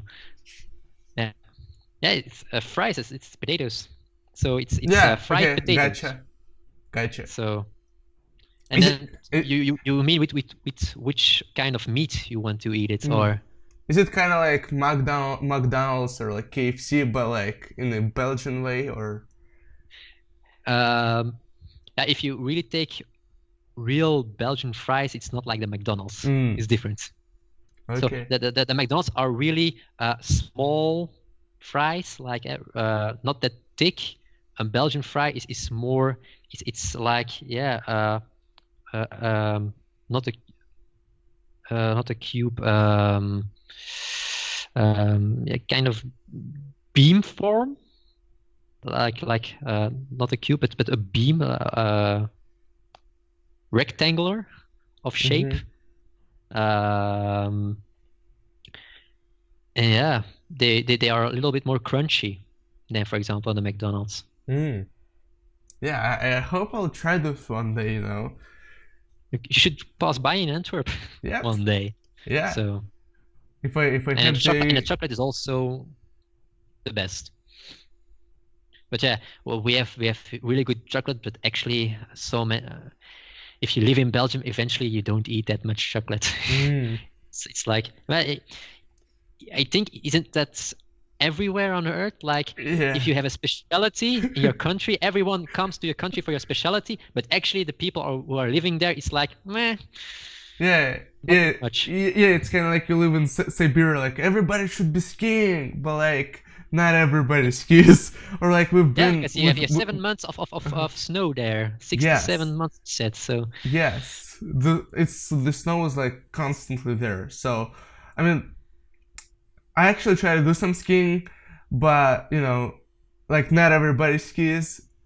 You know, and we've been like on holidays like with family like some time ago, and we were like asking people like there was like the sea, and like people like, do you swim in the water? And they were like, nope. Like we did that like a couple of years ago, and we were like, what? People, what are you talking about? We've got like the place to swim. We've got like the sea. You know, the best thing we've got here is like river.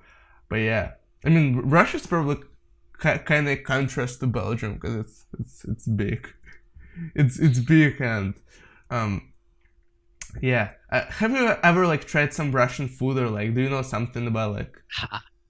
I can't even recall anything from Russia in types of foods. I won't even. I can correlate any types of food with Russia. Oh, that's interesting. So, I mean, people usually know vodka, but it's like not food. Yeah. Yeah. Okay, vodka, but maybe, yeah. Yeah, we have like we have like borscht, that's like Ukrainian or like Russian thing, or like pilmeni is also good. You know, it's kind of like what's the word? I don't know the word, but it's like meat instead of like. I'm gonna translate it. It's gonna be easier that way, but it's like I'm gonna show you like a picture. Why bother? Yeah, sure. Just showing you off some Russian food. Yeah, like this pilmeni. Those are like. This is like the whatever they're inside, and the inside of like those pieces of whatever I don't know the name of, like there's meat in them, so like that's a real good thing. It's kind like of dumplings. Dumplings? What are those like? Oh my god, when we get like talking about food, the vocabulary dies. The English vocabulary is like, what? I mean, at least in my case. I don't know. I think it's the English word, isn't it? Dumplings? Or is it? I don't know. Because it's ancient. My vocabulary when it comes to food is very small, because can you like write the word? I'm trying to see how it's spelled, because I know how to pronunciate it, but I don't know how to spell it. I think it is the same.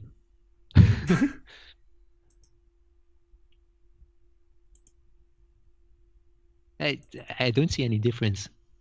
No. Wrong window. Yeah, it's also a bad habit of me.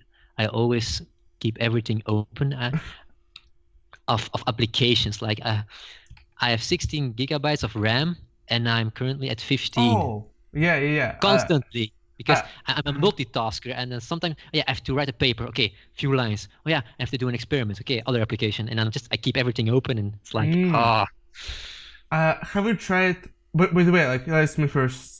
Yes, the word dumplings. Yes, I recognize the word. It's similar. It's similar to those, but those are like, but pilmeni are like dumplings, but they're like with meat. With meat, yes, okay. Meat inside of them, and if there's like a very very like tasty. Let me translate. Like a very tasty like bouillon, you know, like the water, like the so difficult talking about food for me. But yeah, those are like dumplings with meat, and they're like good. They're like super tasty. But actually, it's Russian food, because I always think it's more Asian kind like of food. Because we eat dumplings and so in Asian food stores and restaurants. Yeah, it's true. It's like the French stealing your chocolate, you know? Like, what's up, people? It's Russian meat. Maybe it's the wrong perception of mine, but if I go for dumplings, it's always in an Asian restaurant. that we get them served. Maybe you should try Russian one if you stumble upon one, you know. Yeah, I will look at it if there are any in Antwerp, because I don't know. Yeah. I never tried it.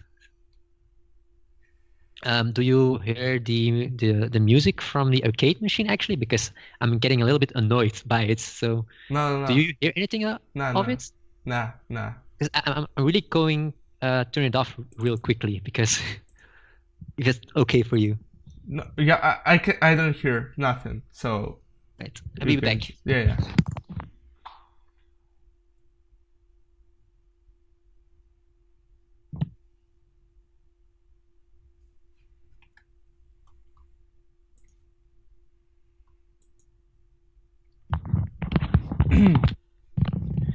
It's Pokemon, but at a certain point in time, you have heard enough Pokemon in the back. So was like there somebody playing, or was it like that time that you turned the machine on and yeah, it was the game that was loaded was Pokemon. Okay, and all that time you were like listening to the Pokemon sounds. Yeah, in the background. So it gets into your head. It makes you a different man, you know. Pokemon. After a while, you're like, what am I like even doing here on this earth with Pokemons or something? Okay. Yeah. I'm just Googling for Russian restaurants in Antwerp, and it shows a lot of dots. So yeah, I'm certainly going to look into that. Yeah. Mm-hmm. I'm just calling the restaurants. We learn something new. That's something I like. If you learn something new every day, it's a pleasant feeling. Yeah. I'm just gonna go and call all the Russian restaurants, say, hey, give me a cut, I've just got you a client, you know. Just, like all this podcast, like this was a hidden promotion of Russian restaurants in Antwerp. Like all this like I'm coming true, you know. Like all this was for, you know, promoting Russian restaurants. It's what I was doing all the time. I'm not sponsored by Coca-Cola, by the way. I am totally sponsored by Russian restaurants in Antwerp, by the way. All right, yeah, good to know. Good to know. Do I get a reduction on the next bill or in the restaurant? Some promotion codes that you can hand out?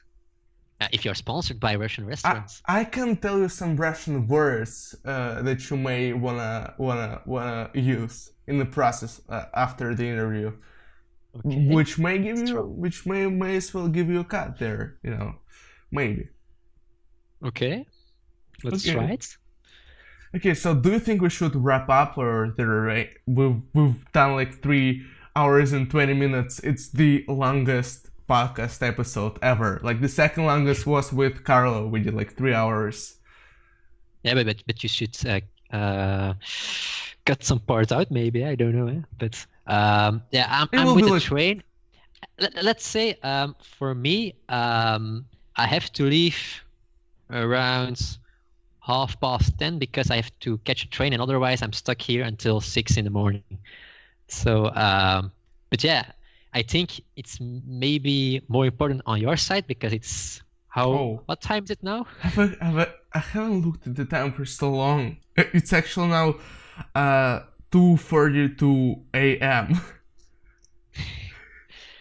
Normally I go asleep around 2 o'clock, 3 o'clock, and I'm really not that big of a sleeper. I don't need a lot of sleep actually, but maybe you do, and I need already a lot of see sleep. Yeah, but I usually don't get much sleep. That you need it a little bit. No? A little bit sleepy. So I've been having like a streak. I've been like setting a rule for myself. Like I'm gonna go to bed, you know, and get like 8 to 9 hours every day. But today, you know, I did an exception. I did not regret it, man. Like had a great shot. So like, is there anything else you wanna like talk about? Specifically, I think we have covered a lot of nice things, and also learned some stuff. Maybe would be nice. You have learned TAIWS. Maybe in Russia. I could do something in Russia. Oh. Okay, I'm gonna teach you how to say give me pelmeni, give me the Russian meat dumplings. Oh boy. Give me. Okay, then I think we will need until tomorrow morning before I can say one word of it. Actually, it's gonna be like 2 words, and it's gonna be дайте пельмени. Дайте пельмени. Дайте пельмени. Дайте пельмени. You got this. That's it. You go to the Russian restaurant, you say that, and they just throw pelmeni at your face or some stuff. Okay, yeah, good to know. So, not to say that. I'm gonna write you like a. I'm gonna write you that in Skype that you can go back and look at that. Phonetically, I hope, because I can't read those characters. I know. I'm gonna give you both versions. All right. Something I wonder, if you want to write your characters in your language, do you have to switch your keyboard or something, or? Yep. We have It's like a shortcut, or? It's like, can you see? Like there are like multiple letters on the keyboards, and we like switch between those, the Cyrillic letters and like the English letters. All right, and it's then just a shortcut to toggle it, or? Yep, it's like these two. It's Shift and Alt. You know, just. All right. Okay. And you can see. Good to know. And you can see like here. Oh yeah. Oh yeah, the issue that that's something we always get, because in Belgium we have AZERTY. Normally in entire Europe, we have the QWERTY. Actually the keyboards that you know, but in Belgium they in French they have switched the Q and the W with the A and the Z to form AZERTY. Why? Yeah, because the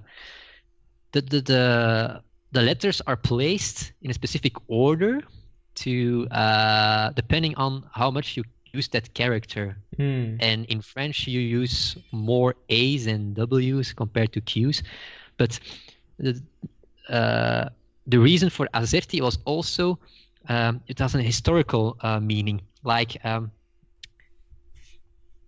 before the computers existed, there were the typewriters, and when women had to write letters, they were paid the amount of money compared to how fast they could write letters, and therefore they introduced AZERTY to lower the capabilities of fast typing, so that they had to pay them less.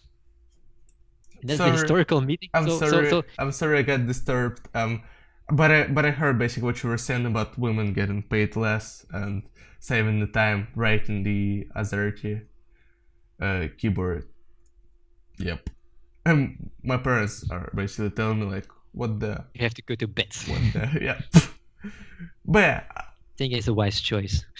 Yeah, so why not wrap up here? I think we've covered a lot of things, from talking parrots to AI to doing a PhD to Russian restaurants to Belgium chocolate to autonomous vehicles to the software that estimates the worst case time of execution time. Yes. Execution really well time. Remembered everything. So and there are probably some other things of that. But I'm probably gonna like put the moment where like you ask the parrot like what's the meaning of life, and the parrot is like better minds are working on it. Like I'm gonna probably post that on Twitter or something as a like clickbait thingy, you know. Everybody likes talking parrots. Yeah, that's true. It's really a success at every convention I am with the parrots. So it's people love them. We'll see how we can collaborate there. I'll be super happy to help definitely. With the... I'm looking forward for that. Yeah. So, this was the episode 4 of the AI Wither show with Thomas Huybrechts. Yep. Yeah, all right. Yeah, I remember that. Yep, thank you for watching or just, getting here in whatever way you got here. And it was Ivan, and have a good day, night, evening, or whatever you'll have. So I'm gonna